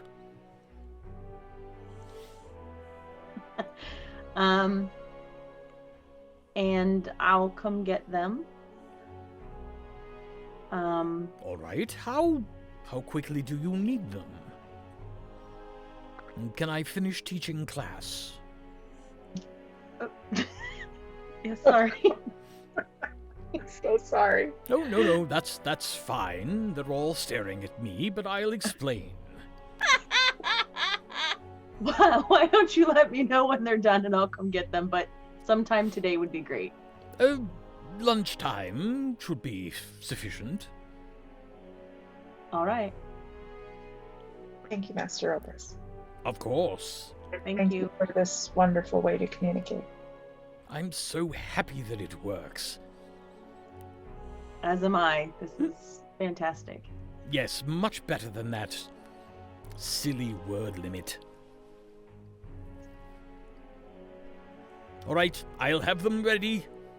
See you at lunch. Thank you. And I stop the spell. Okay. That's amazing. I'm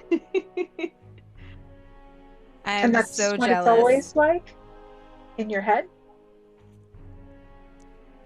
Yeah. Mhm.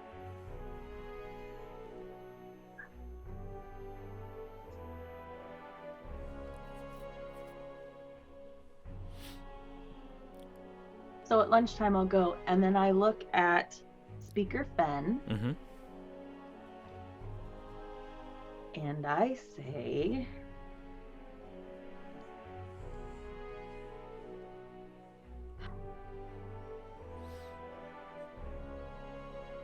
because you are so far north,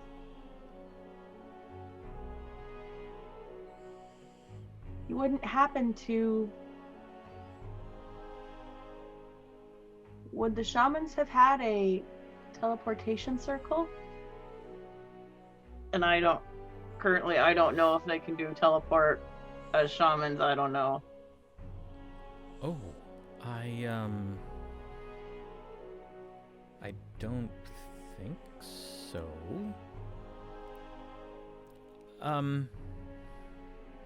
Let me fetch Hosen. Where is Hosen? He And should then still. he kind of cocks his head for a minute and goes, "Never mind. I recognize the snoring." Bard, sorcerer, or wizard. I But don't remember the shaman ever using teleportation magic. Their magic was much more tied to the individual totems. okay, it would just make things a little bit easier for coming and going. I don't know of a teleportation circle here. Okay. I've heard of them, but I don't believe we have one. If we do, I'm not certain where it is. Probably not, but I figured I would just check. When we were wandering through town the first time, didn't we see a tower or something? Oh, yes, the Sorcerer's Tower. Maybe Our Master Sorcerer was killed in the initial attack by the dragons. His apprentice is attempting to run the tower, but he's not very powerful. Maybe we can ask Master Choob when he arrives if he knows. I would expect if there was one in town, he would know. Or he would think he would know. He's bristly and hard to get along with, but you can't fault his patriotism. He loves this town.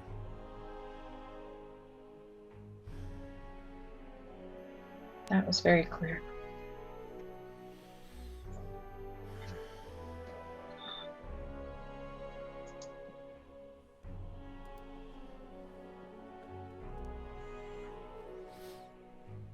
We need to get a message out to his wife.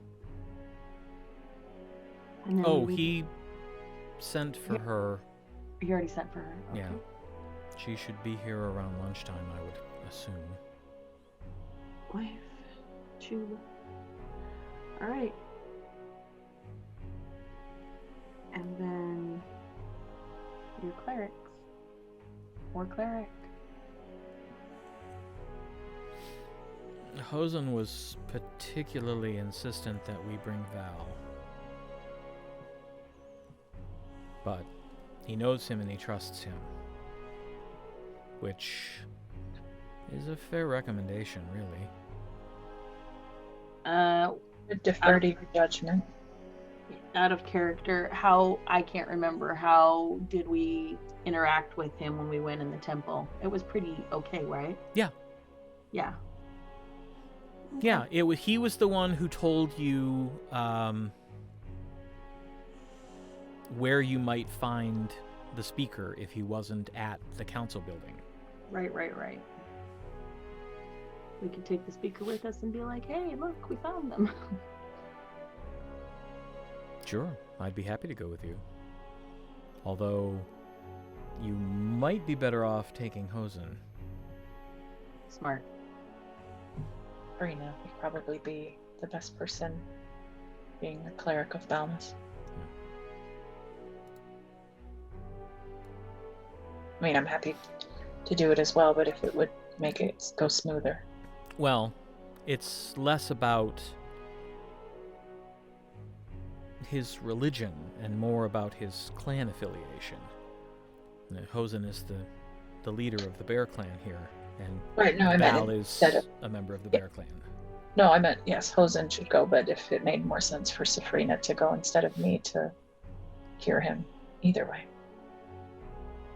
It's not the worst idea. Yeah. Smart. Give it a shot. If that's all right, Sefryna.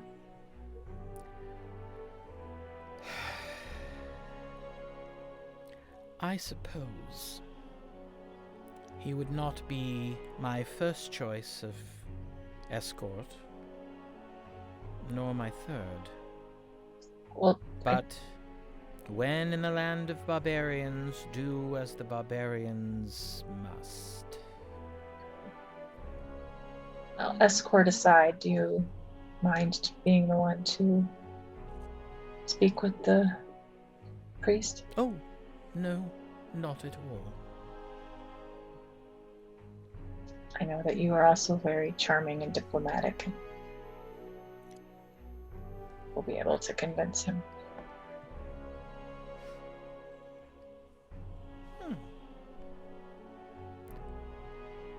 Well, I'll do my best. Thank you.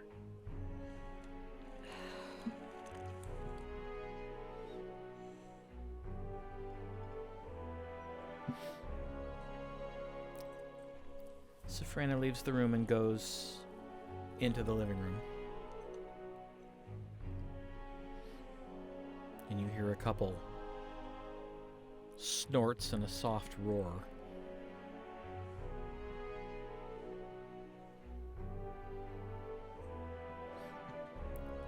And she comes back, fixing her hair. Oh, He will be joining me momentarily.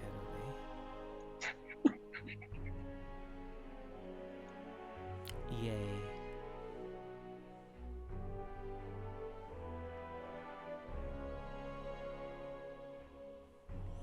But as soon as he has roused himself fully, we will depart. Do you wish me to convince him to return here afterwards?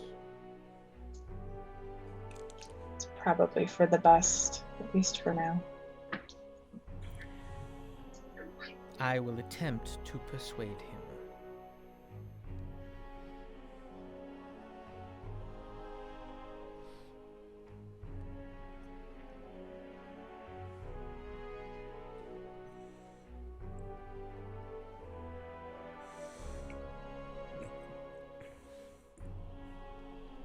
All right. So, what would the rest of you like to do now?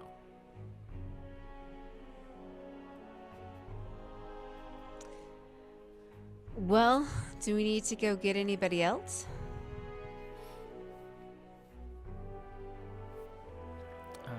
Master Choob is coming.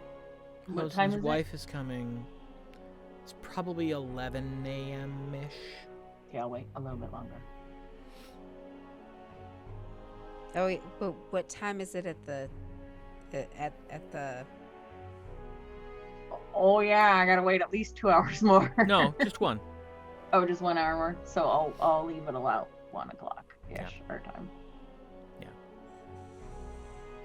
This whole, different time zones things. It's a pain in the butt.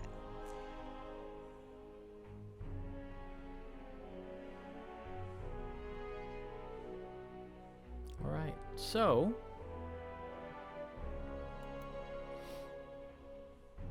shortly thereafter, Sefryna and Hosen leave.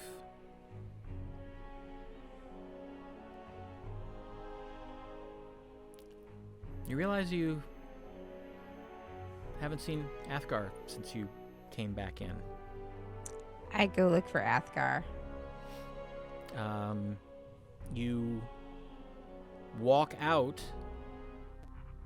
and the council chamber has been completely put to right, and he's nowhere to be seen.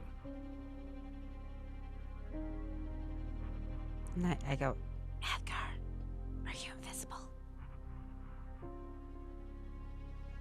No response.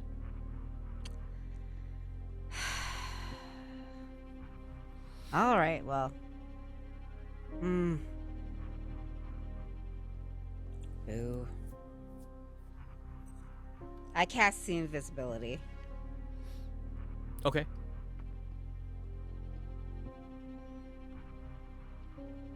and die. Make a perception check. Okay.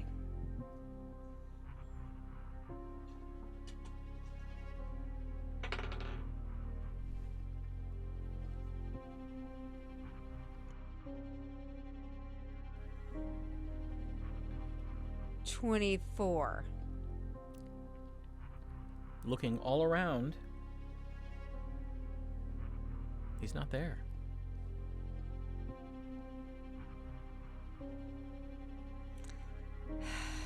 Do you mind if Tasha's looking for him? I searched the whole... Tasha, did you say anything before you went out? I say, has anyone seen Athgarr?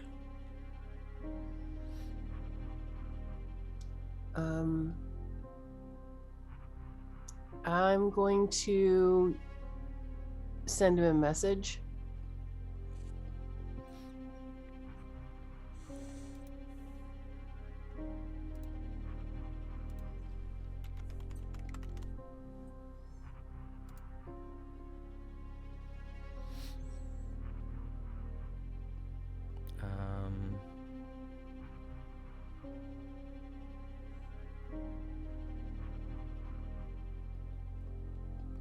But that's only if he's within a certain distance, right? Right. Well, I'll try. 120 feet. So I'll say, Athgarr, are you here? Are you stepping out of the mansion, or are you doing it from within the mansion? I'll step out of the mansion. Okay. You cast the spell? Yeah. No response. Well, then I'll step back in the mansion and try it again. Again, no response. Ugh. You get the sense that it's not reaching him. Oh, he went to his own little pocket dimension. That's irritating. I guess you'll have to message him, Tasha, if you want to get in touch with him.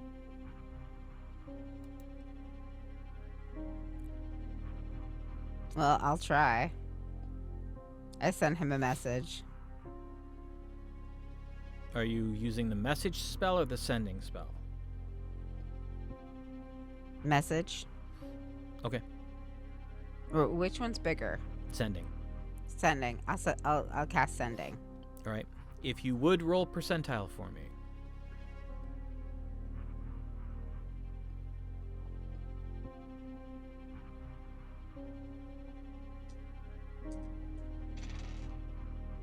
$71. Okay. What are you sending? Athgarr, are you all right? Or did you get taken over by Thwilnu? Inquiring minds would like to know. There's a slight pause. Sorry, I'm fine. I'm working on reconfiguring my mansion. I'm also hiding. Okay. But I'll add you to the door, as well as Aribell and Zorith, and I suppose Gwen.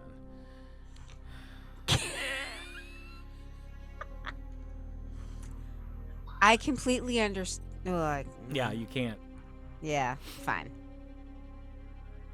Fine. And after a couple moments, you see a shimmering outline appear directly across the room from the entrance to your mansion on the opposite wall. All right, I go in. Okay. The layout is significantly different. Essentially, it resembles more one of the huts from the Oasis, Yeah, but it's interesting. massive. Okay, that's cool. and in the back there are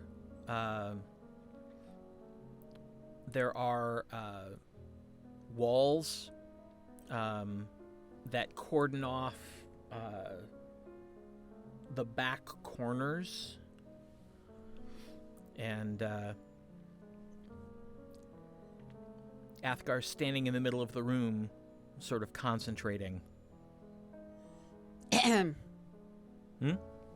Oh. Hello.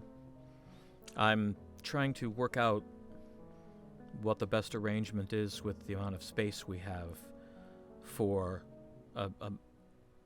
the maximum number of people we can possibly bring in. That is a wonderful idea. All I ask is that if you're going to hide, you let one of the four of us know.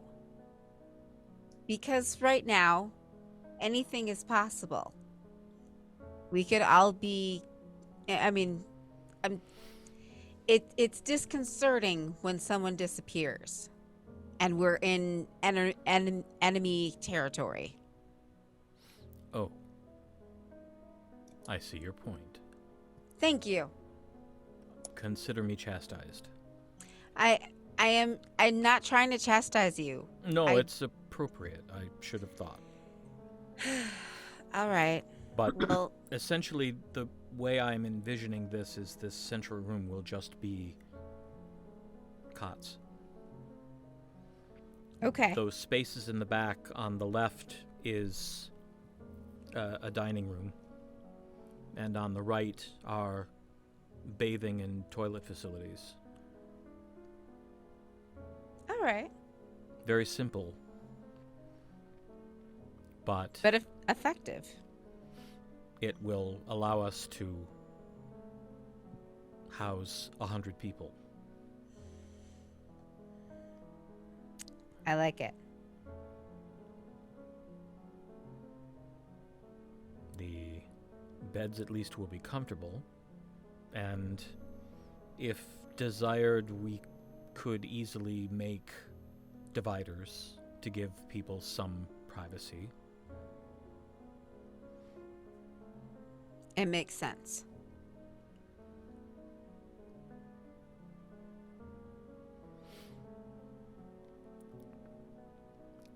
I also intend to put windows, but I figured work on the space first, work on the aesthetics second. Yes. Practicality first.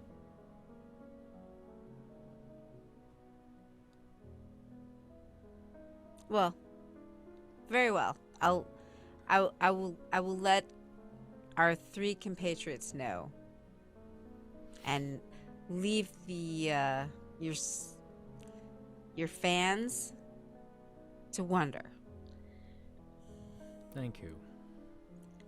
Not at all. I've had just a bit too much attention of late. I understand. I do. All right, carry on.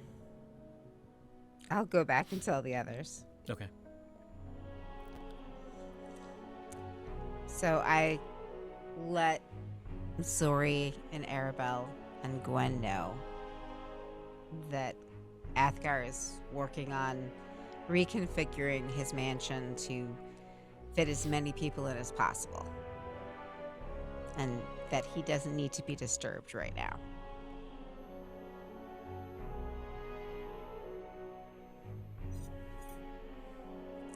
And I find a corner and practice my lute. You quickly get an audience. That's fine. I don't care.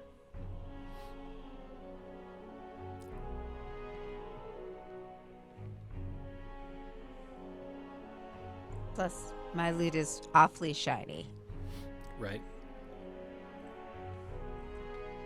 Yeah, you get the two ladies and Fend and Vines. Yeah, that's fine. I play my originals, and I play some some dance tunes and some historical pieces. And give them a full show to keep them occupied.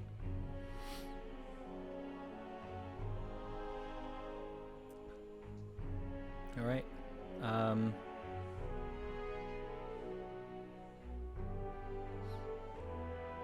A little while later. Yeah. When she goes to play, Aribell walks over to Gwen, since everybody's kind of distracted. Okay. Gwen, can I talk to you for a minute? Sure. What's up? Can I ask you, I mean, I know we've been avoiding talking about Athgarr with you, but I'm a little confused. Oh.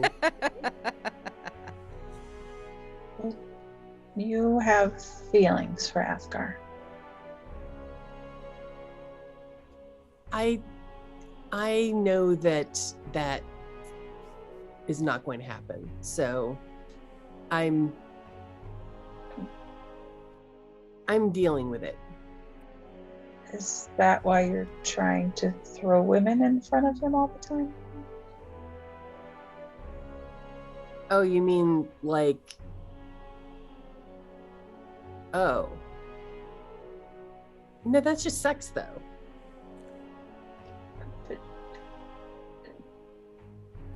Well, for a lot of people, sex and feelings go together.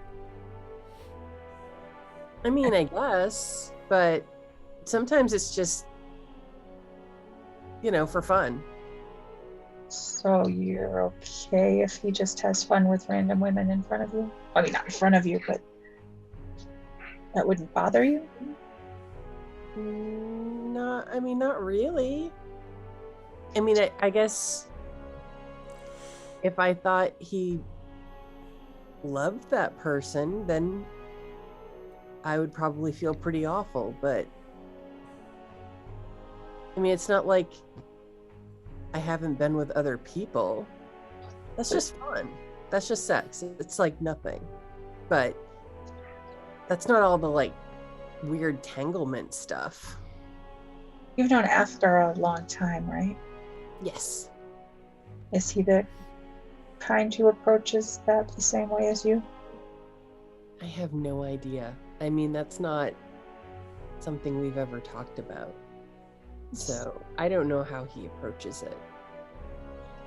It seems to make him a little uncomfortable. It does, which is really weird. I'm sure he's not a monk, so... But maybe it's awkward because it's you? Or he's private about that sort of thing. I mean, I wouldn't be comfortable with it if it were me. I don't know. I mean, I guess I haven't ever heard him talk about it. So, but I mean, he's heard me talk about it. He and I have written letters back and forth, and I just guess I didn't think it was a big deal. It's just not the way that I have typically communicated about that subject, so it just threw me off a little. So do you think I should not tell him that there are people that want to have sex with him? I think that's would probably make him more comfortable. Oh, I mean, I totally know it makes him uncomfortable. That's why I was doing it. Like, it's really funny to watch his face get really red, and then he gets really, he stammers a lot. And that's always really funny.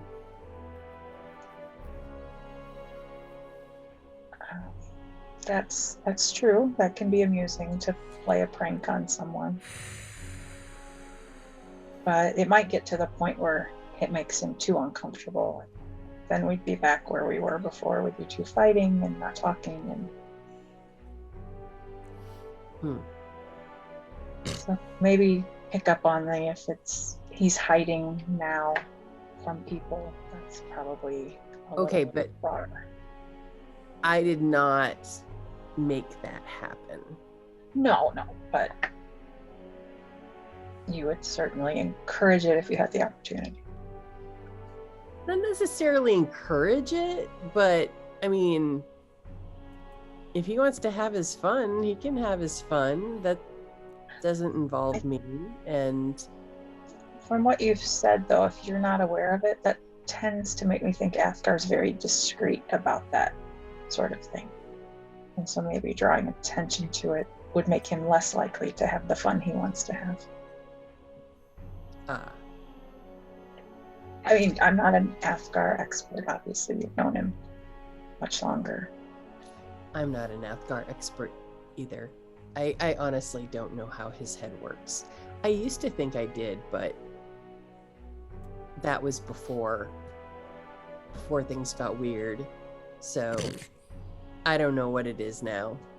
But if he was raised as the Prince of Thunder's Edge, it probably was beaten into him, not physically, but to maintain a certain role. And so if he does have his fun, he probably wouldn't want everyone to know about it. Again, just if there's some, I know Thunder's Edge is much different than Airma, but it's not something typically you'd see in the noble class, the flaunting of it quite like that, especially in front of others. Seems very prudish, really. Very. Well, you've given me much to think about. Because I just never thought that any of these things were a big deal. Well, I don't think it's a big deal to have fun, but not everyone's comfortable knowing about it. So you can have fun, you just can't let anyone know that you're having fun. Well, but not everyone. Okay. It's just your friends. I mean, if it was the four of us, you'd wanted to share something. Of course you could. Interesting. I'll have to think about that. I guess I never figured that Athgarr would have any issues about that. But maybe he does. And maybe in light of all of the entanglements recently, it might make him even more unsure what's going on.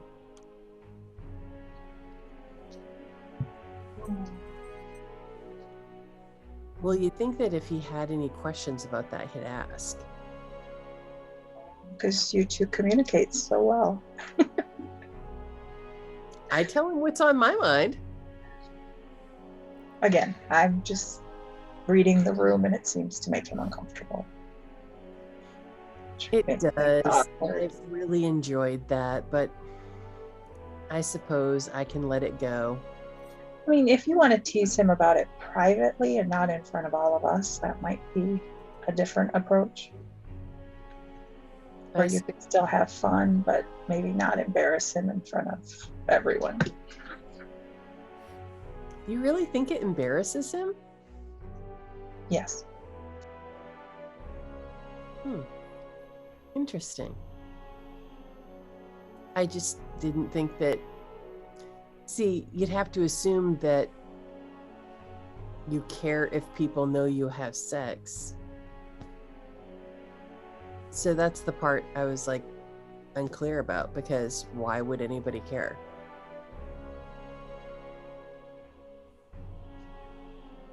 Well, if I was doing that, I wouldn't probably want you all to know.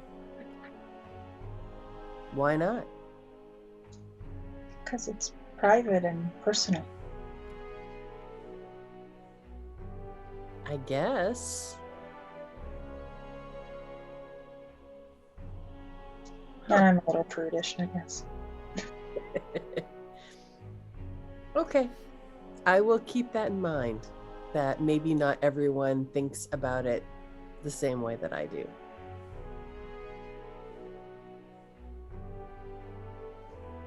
Interesting. You've given me much to think about. And it might have made Gerda get her hopes up when it wasn't really going to happen. I think Athgarr needs to be better about just telling people no. Don't you think? I mean, all of this, embarrassment and hiding, couldn't he just be like, I'm not into it. Get along with you. I think he has said that on occasion, but we don't always respect Athgar's no's. And I do. I mean, if somebody says no, like, no. But Athgar's also very polite and would never want to purposefully hurt anyone's feelings. So I think he would try to find the most courteous way out, which is not a direct no sometimes. Especially when it's an employee of yours or someone that we're working with when we need a good relationship. It might be even more awkward. I see.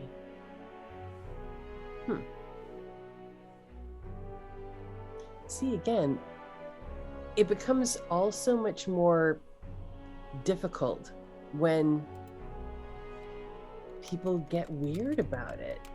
It's like, if people want to do this, cool. And if they don't want to do this, cool. Go find somebody else. So I don't know why everybody gets so worried about it. It just seems like not that big a deal. Well, and other people have feelings wrapped up in this typically too. That's where they go wrong, right there. Yep, that's where the problems come from. All those entanglements. Keep it fun and nobody gets hurt.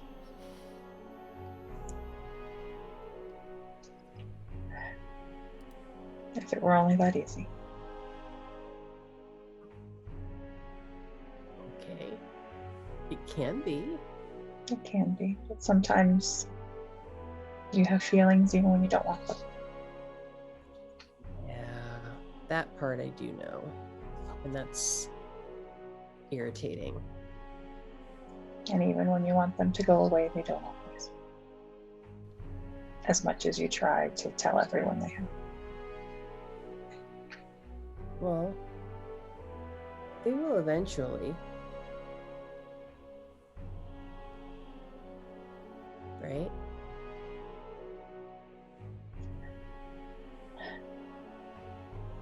Maybe. They can fade. They can be replaced. But I don't think you'll ever not care about Athgarr. Oh no, I mean, I'll always love Athgarr. I mean, everybody loves Athgarr, clearly. But I'm hoping it's not always this weird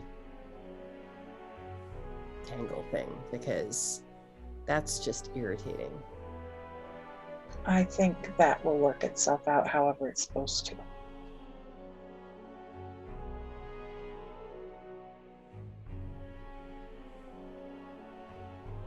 And none of us can predict what that is. I think I can predict how it is. He just needs to go do the things he needs to do, and his dad will find him someone and marry him off. That's always been the plan.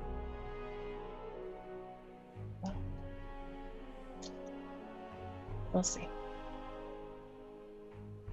Plans change, and Lord Tremaine's health is certainly precarious, so the future may not hold what you think it does. Tremaine will definitely make sure that he has that all squared away before his health puts the next generation at risk. Athgarr probably will be married off sooner rather than later.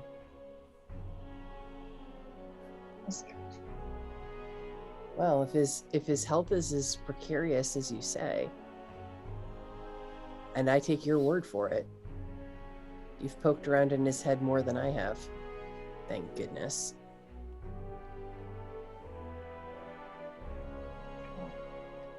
Athgarr would have to come home first. Oh, I have a feeling that if they needed him back, he'd be there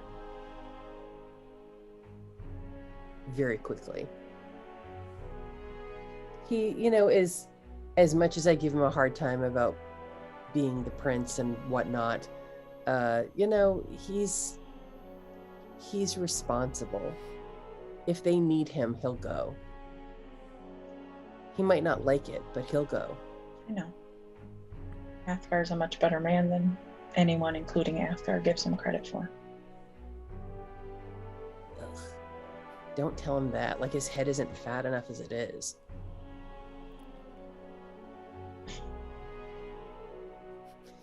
Anyway, I'll try not to tease him in front of other people. Even though it is really fun to watch him blush. Thank you. You're taking away all my fun. I'm sure that we will make certain that you have plenty of fun. And you might finally get your companion. Indeed. Although that's an entirely different kind of fun. Well, yes, but Yes. you definitely wanted. Yes. I am not sure. I purchased him to give me an excuse to keep being able to go back there. But I have a feeling for this to work, he's going to have to choose me as well. And I don't know, he's already part of a pack, so I don't know if I'm going to be able to convince him that he'd be better off in mine. I guess we'll have to wait and see. Thanks for letting me share my perspective. Of course. And hopefully I haven't completely freaked you out with mine. No.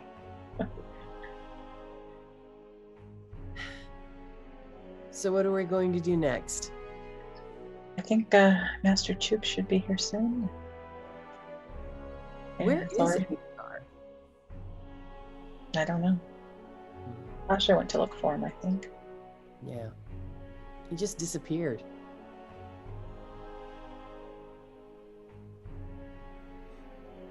Tasha I'm did sure. tell you. Oh, she. Yeah. Okay. Hiding is my guess. Well, she said that he was working on reconfiguring his mansion to fit a mass of people. Right, but Right. it's probably purposefully going to take longer than it needs to. Because it's hiding. Such a baby. I mean, he could just tell whoever to The clan leader that we're trying to help through a traumatic situation and need her help to save their town. Yes. Just blow her off. Not Athgar's. Be direct and she'll leave him alone. It's diplomacy. Is it though? Isn't he kind of leading her on? No. He's just not pissing her off. I don't know. I think that leaving her with the hope that something might happen could lead to some pretty hard feelings.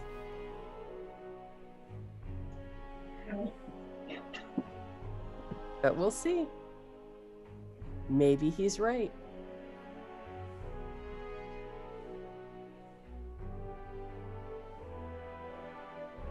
I think if it got out of hand, he would tell her no. Yeah.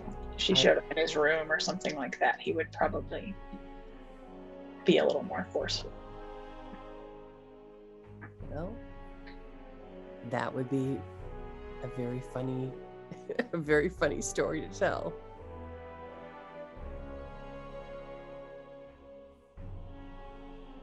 But I will definitely think on your words. You don't think that Athgar's confused, do you? He hasn't said anything to me, but if someone told me they had feelings for me and then tried constantly to throw other women in my path, or other men, whatever, in my path, I would probably be confused as to what was going on. And question whether the person had feelings or didn't have feelings or was trying to mess with me. I would be very confused. Okay. Well, that's an interesting perspective. I will definitely think more about that. Again, he didn't say anything to me. I've just seen him be embarrassed. Yeah, that's the fun part. But I'll give it up. Well, I won't give it up. I'll give it up in public. How's that? I think that is a good compromise. I think so too. And if he were here, I'd test it out, but he's not. And he'd probably be mad if I went and found him. So I'll wait for another time. Well, if the door is unlocked to you, then it's open for you to come in. If he doesn't want to be found, he won't be. That is a good point. All right. I'll go see if the door is open. Thanks, Aribell. So I'm going to go see if the door is open. All right, you leave Tasha's mansion and you see the other side of the room, directly across from the entrance to her mansion, the outline of another doorway. I go in. Okay. You walk into the same space that I described to Tasha. Just this massive open room, bamboo walls, thatch, palm frond ceiling. Although now there are cots in rows with a big wide corridor going down the center of the room toward the back where there are two walled off sections. And there are dividers standing around some of the beds along the wall on either side. And Athgar's standing about 20 feet in from the doorway, just like this.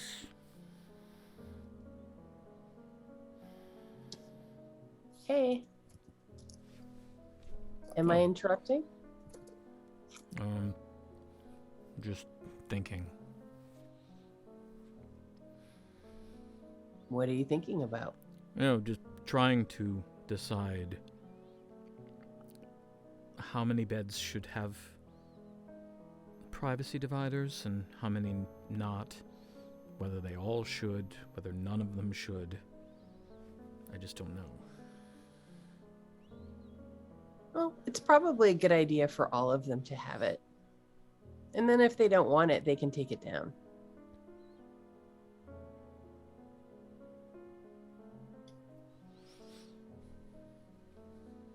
Maybe solid dividers on the side and a curtain on the end. Then if they want it open, they just draw the curtain back. That sounds like a good plan. That could work.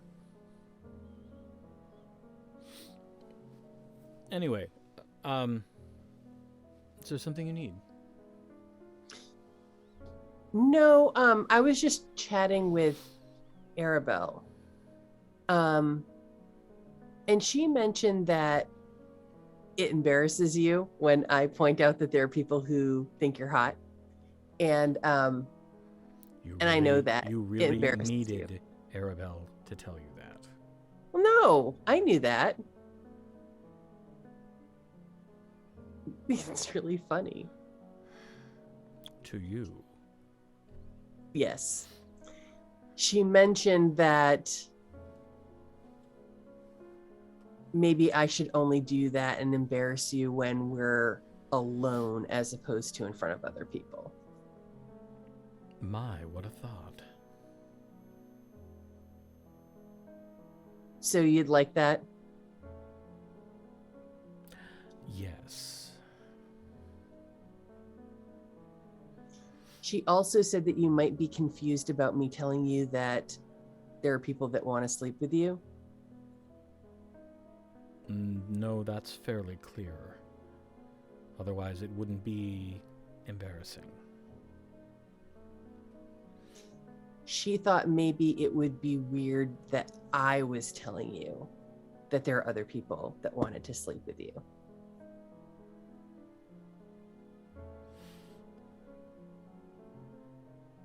Oh. Well, before, perhaps, but I know that you no longer feel the way you wrote to me in the letter, so it's less confusing. I didn't say that. You did. You said that in the letter. No. I have it right here. And he pulls it out. It is very worn now. It looks like it has been unfolded and refolded a lot.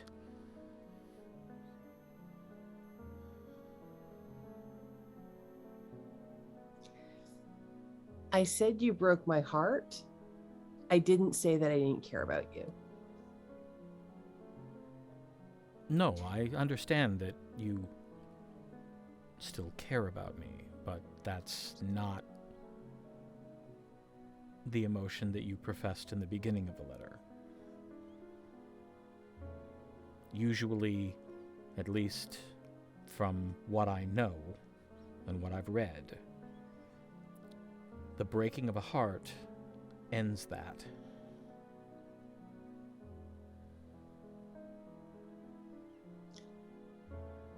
Well, if a person did have a broken heart, let's say, then she probably wouldn't go around telling people the way she felt, especially if they had never told her anything about the way they felt.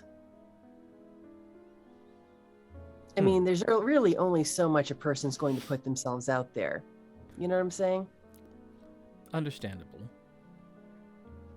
Of course, if such a person...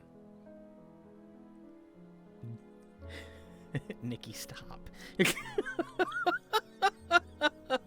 I can't maintain. Did the rest of us turn our cameras off? No. Just, I look up and Nikki's like sideways, and I'm just like, oh, geez, all right.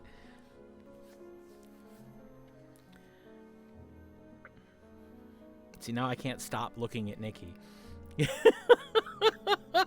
Oh, jeez. If said person did not know how they felt beforehand, there could be no telling. That's true. And if one did figure it out after it was no longer relevant, there would be no point in the telling.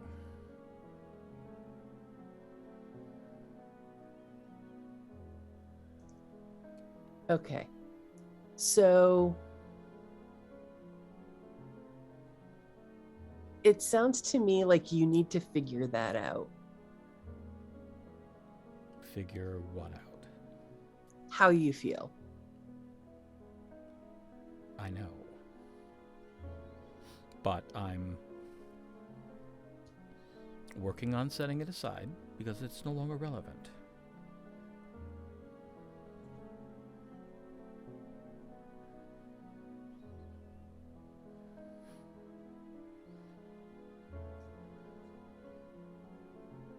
Well, that's what I've been doing.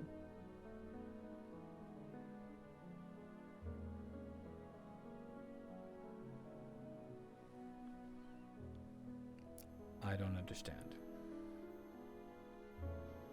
I don't either.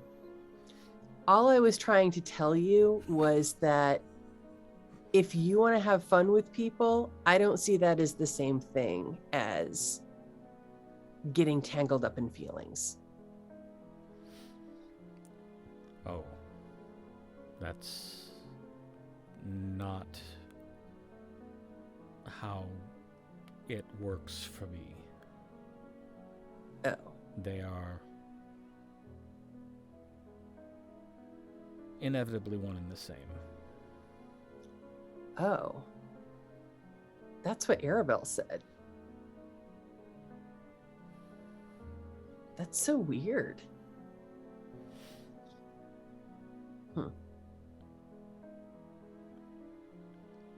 Well, for her, this is what has been her experience. This is what I can only assume was her marriage. And as that was likely the most important relationship in her life, it would be inextricably intertwined between the emotional and the physical.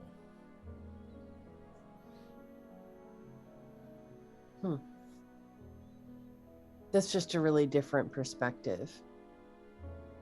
I'm kind of surprised that that's how you think of it.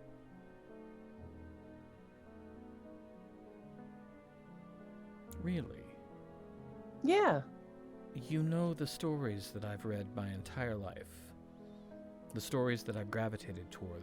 The great heroic tales, the great romances, the great tragedies. But I thought you were like moving beyond that and, you know, the stories and going more for lived experience. Yes. But the stories have given me the shape I wish to see and I wish to experience. Ah. So you're looking for the epic romance? No. I'm simply looking for legitimate feeling. I'm looking for something more special than a night. Ah. If I wanted a night, There's always Gerta. Indeed, or Leld. I am certain that would be a learning experience. But I think she'd hurt you. I mean, I'm just saying. I don't intend to find out. Because while she seems nice enough,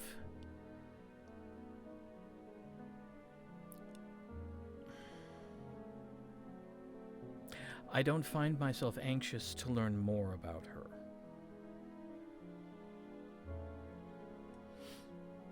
And Gerta seems perfectly charming.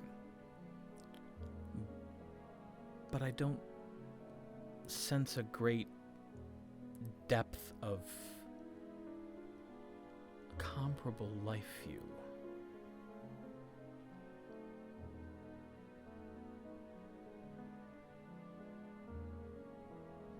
He looks down and realizes he's still holding the letter and just kind of tucks it back in a pocket.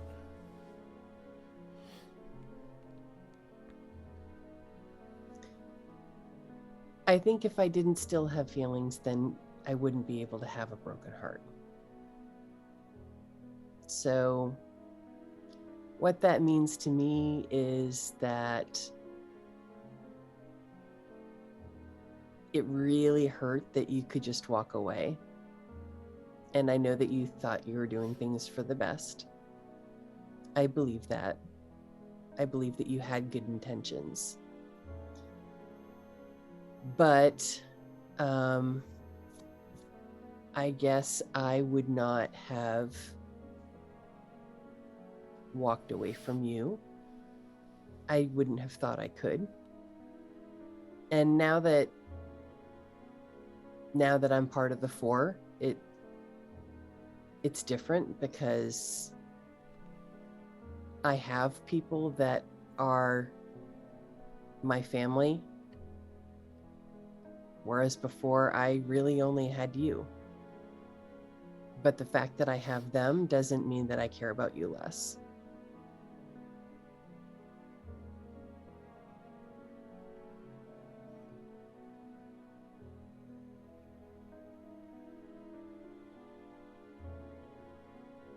Do you think your heart might mend?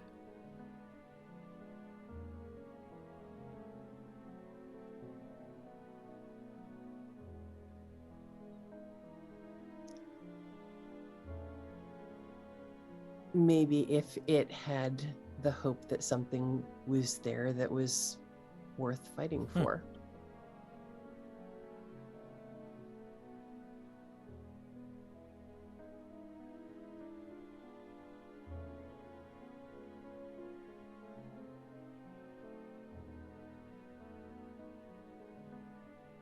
I find myself strangely at a loss for words. Well, on that note, I'll leave you to your renovations. Just wanted to clear the air a bit. I don't know that I actually accomplished that, but that was my goal in coming here.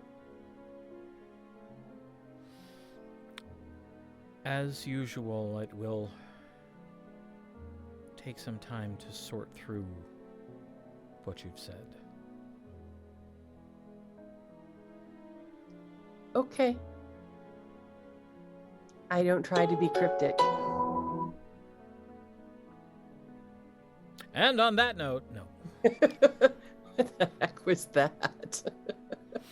I haven't got a bloody clue. I don't either. Interesting.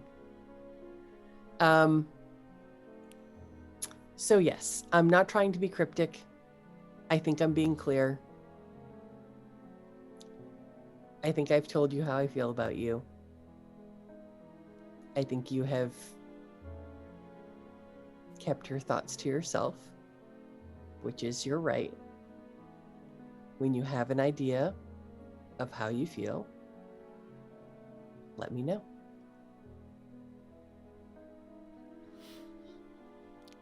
I will. Okay. Enjoy your renovations. Oh, yes. I head out.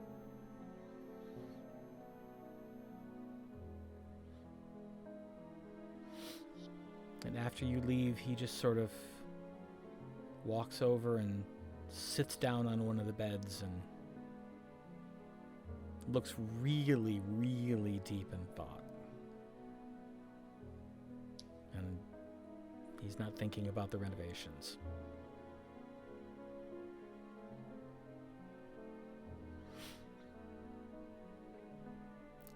As you walk out, Gwen, suddenly there is a voice.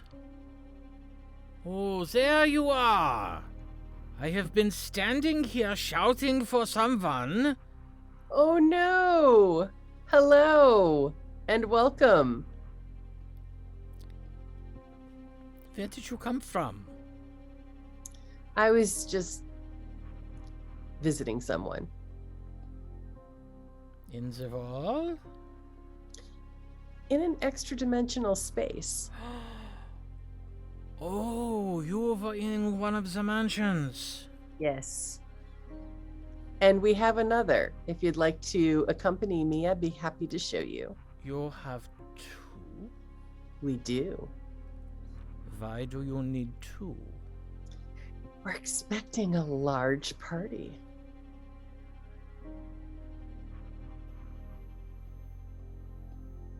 Very well. I assume that I get to go into one of them?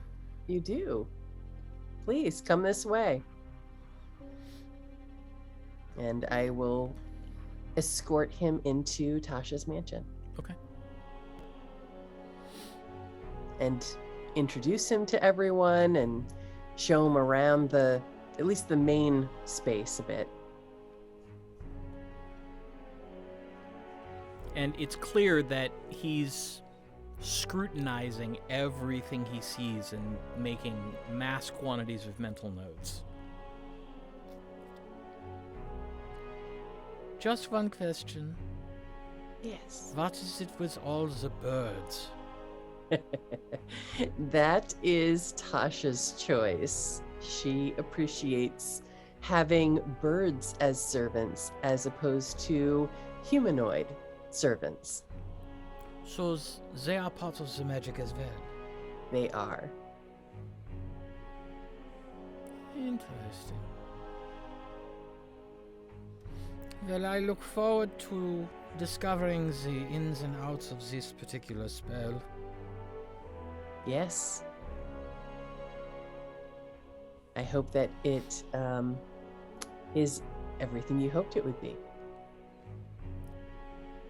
When do I get to see the rest? Would you like a tour? Very much. Okay. Well, let's go. And I take him for the full tour. Okay. And along the tour, he starts peppering you with questions that you don't know the answers to because they're questions about the specifics for the spell. Right. I just tell him that, that would be something for Tasha to answer. He finds the laboratory to be of particular interest. Obviously. Asks several questions that you are able to answer about, what can and cannot leave the mansion. Mm-hmm. He's impressed by the bedrooms. And as you're walking back down from the third floor...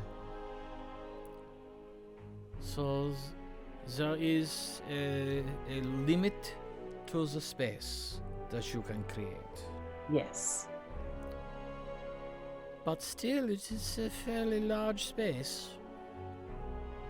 It has served us very well on our adventures, especially being able to house others when we have rescued people who needed it, as well as having the space to have both medical facilities as well as bathing facilities and plenty of room for people to sleep and unlimited amounts of food that they can eat. So it's been very helpful in that way. Is it actually unlimited amounts of food? Or is it just an enormous limited amount? I don't know.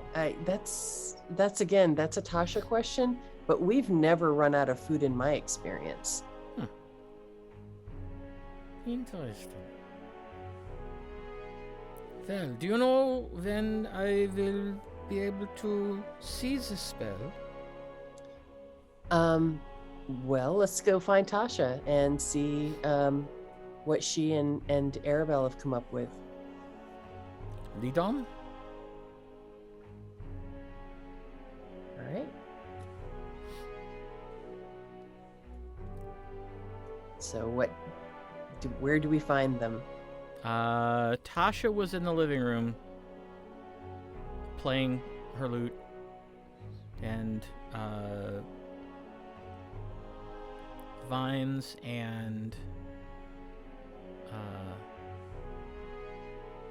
Leld and Torn were there listening. I do not know where Zorith is. Depends on the time. Well, this would probably be 12:15, 12:20-ish.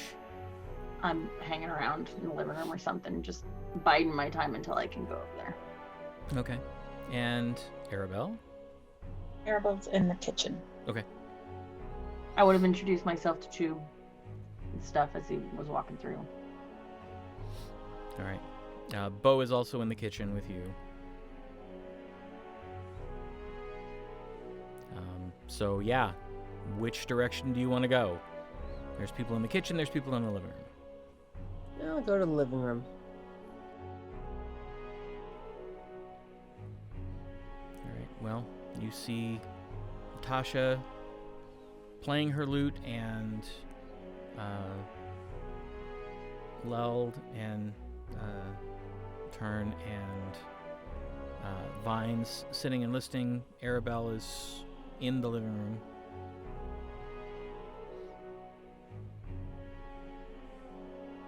So I introduce anyone who has not yet been introduced. And you said Tasha's there playing her lute? Yep. The ladies just sort of nod to him, and he nods to them. Vines stands and bows, having not met him before.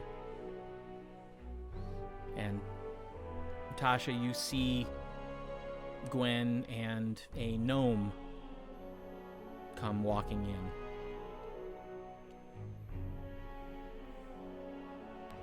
in. You must be the famous Master Choob.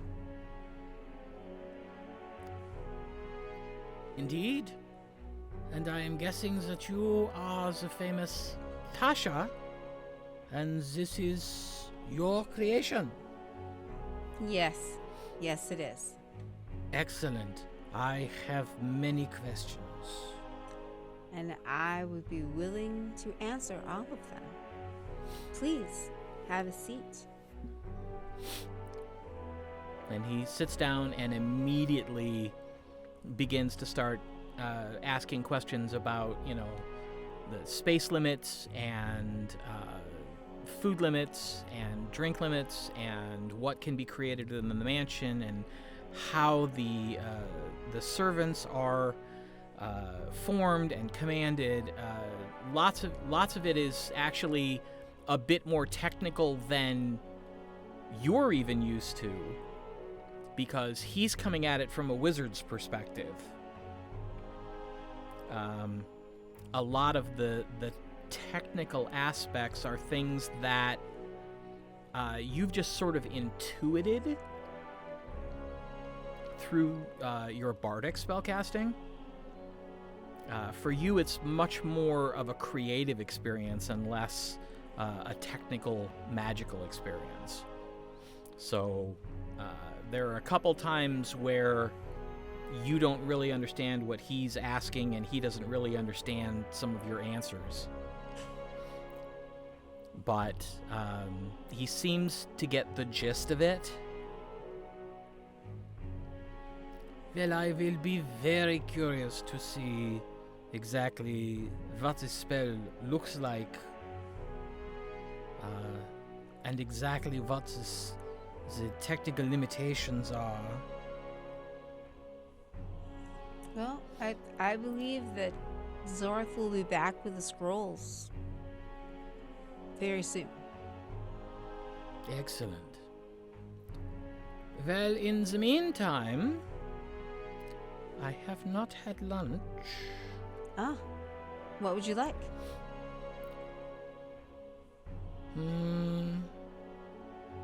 I would like a nice pheasant.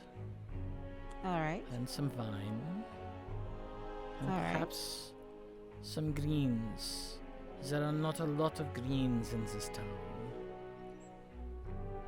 And I call over one of the birds and I ask for everything that Master Choob has asked for. And I say, please enjoy your lunch. And I will go back to playing. All right. And he kind of sits there looking confused for a moment until just about, 30 seconds later, two birds fly in, one on each end of a tray, and just sit it down on a table in front of him and then fly off. And he just kind of looks like, whoa, whoa, whoa, and watches the birds fly off and then looks at the food and kind of sniffs at it and picks up the glass and kind of looks at it and sniffs it and sips it, and he's like,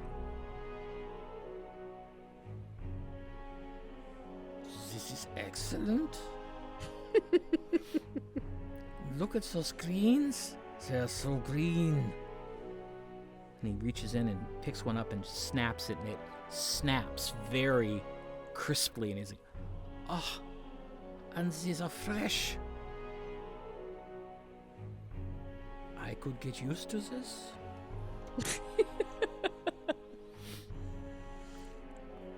Right, because he said he doesn't cook. That's pretty funny. I don't know that, but it's pretty funny. Like, I need one in my own house. And he proceeds to sit down and tuck in, and he's clearly enjoying himself.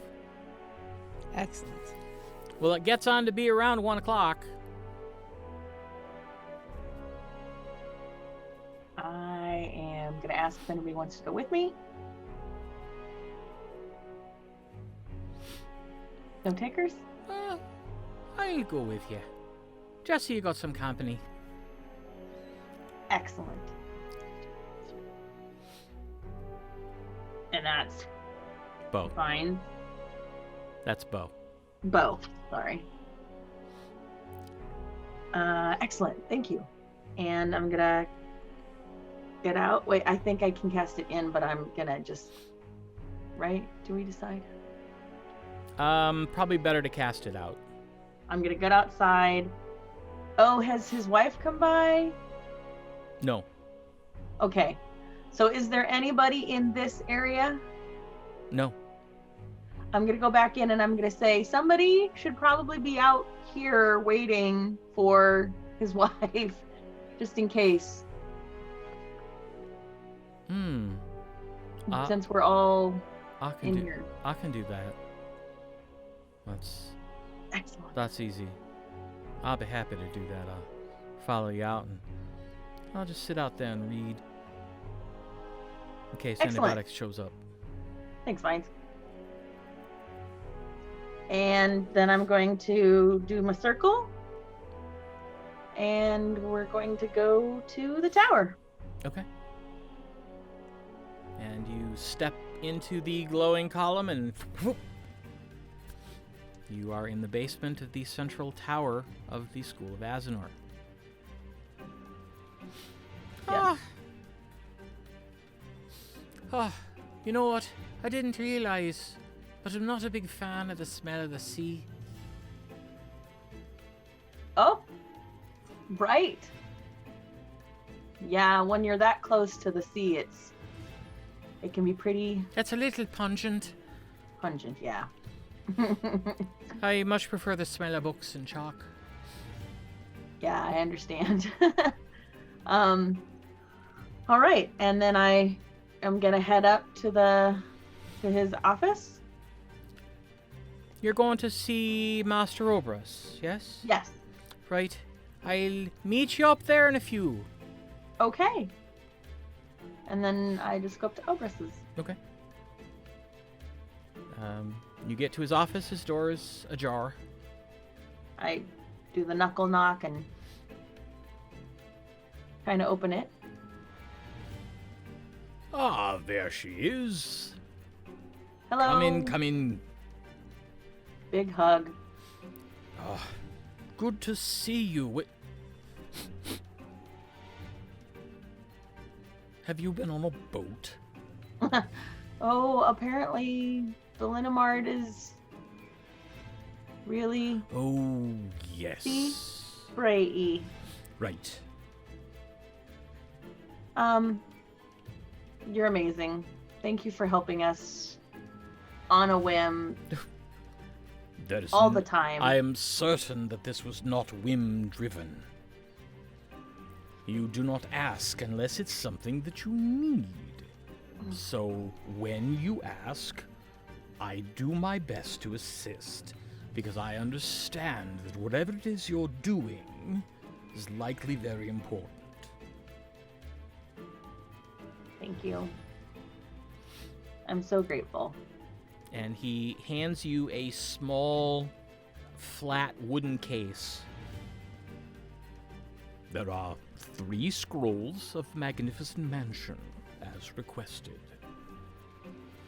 Well, what's so unique or so interesting is that this wizard... Wait, what is he? He's a gnome. Yeah. What can he do? He's a a gnome. wizard, He's a right? gnome wizard, but he specializes as an alchemist. I'm going to say this gnome wizard who specializes as an alchemist thought ahead where, since it's going to take him 3 days to learn this spell and we need it immediately, he thought ahead to ask for 2 extra copies. I don't have that foresight sometimes. So it was very smart of him. Well, if he is an alchemist, as you say, then that actually makes a certain amount of sense. As I understand alchemy, it is a very exact science, and there are things that need to be prepared ahead of time in order for you to follow a particular process to get the end result that you need. So it would make sense that he is in the habit of thinking 2 or 3 steps ahead to see the end of a particular process.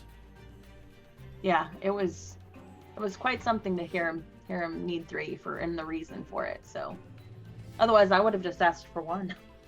I am, however, impressed that he believes that he can learn this particular spell in only 3 days. I hope so.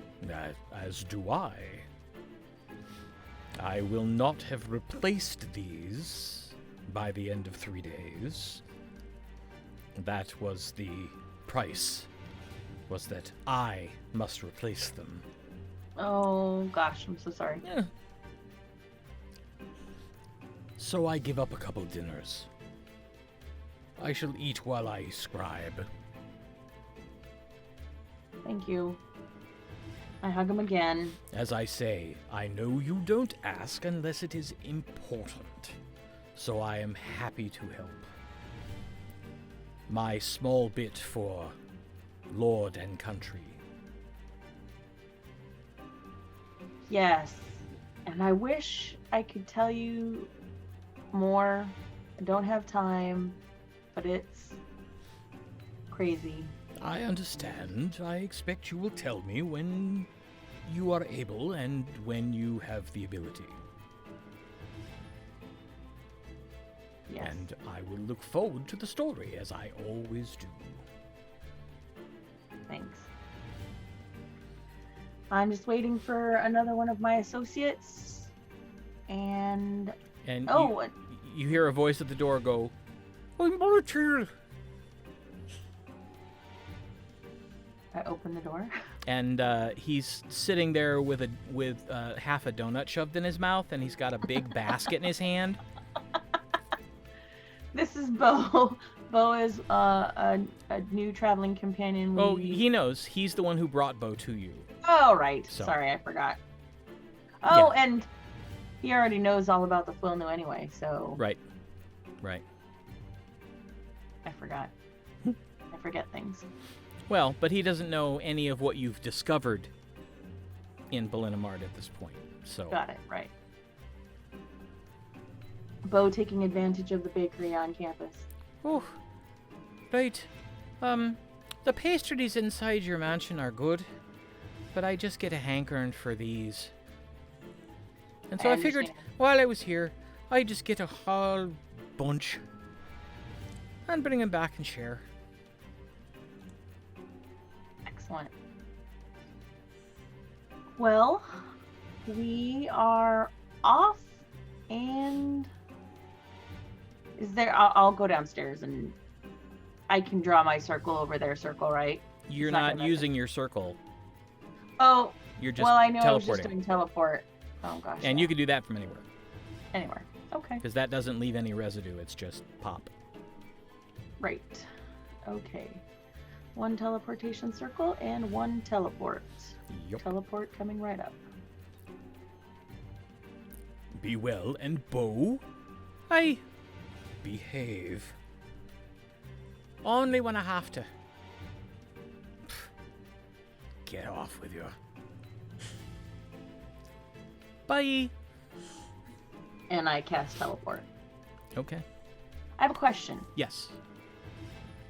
When we rank up, so like I did Obelisk Greater Sending, which was 7th. Mm-hmm.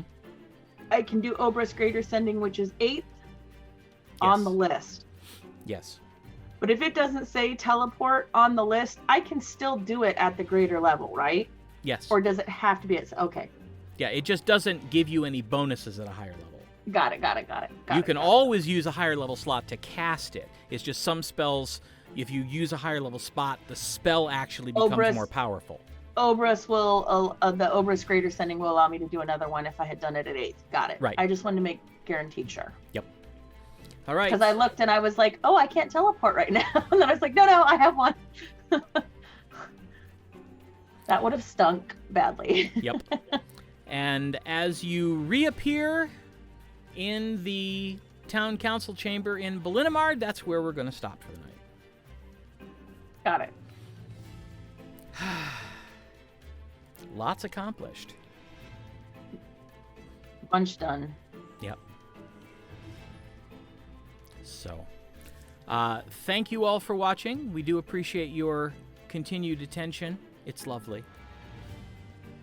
And we'll be back next Tuesday night, 7:30 p.m. Eastern Daylight Savings Time here in the U.S.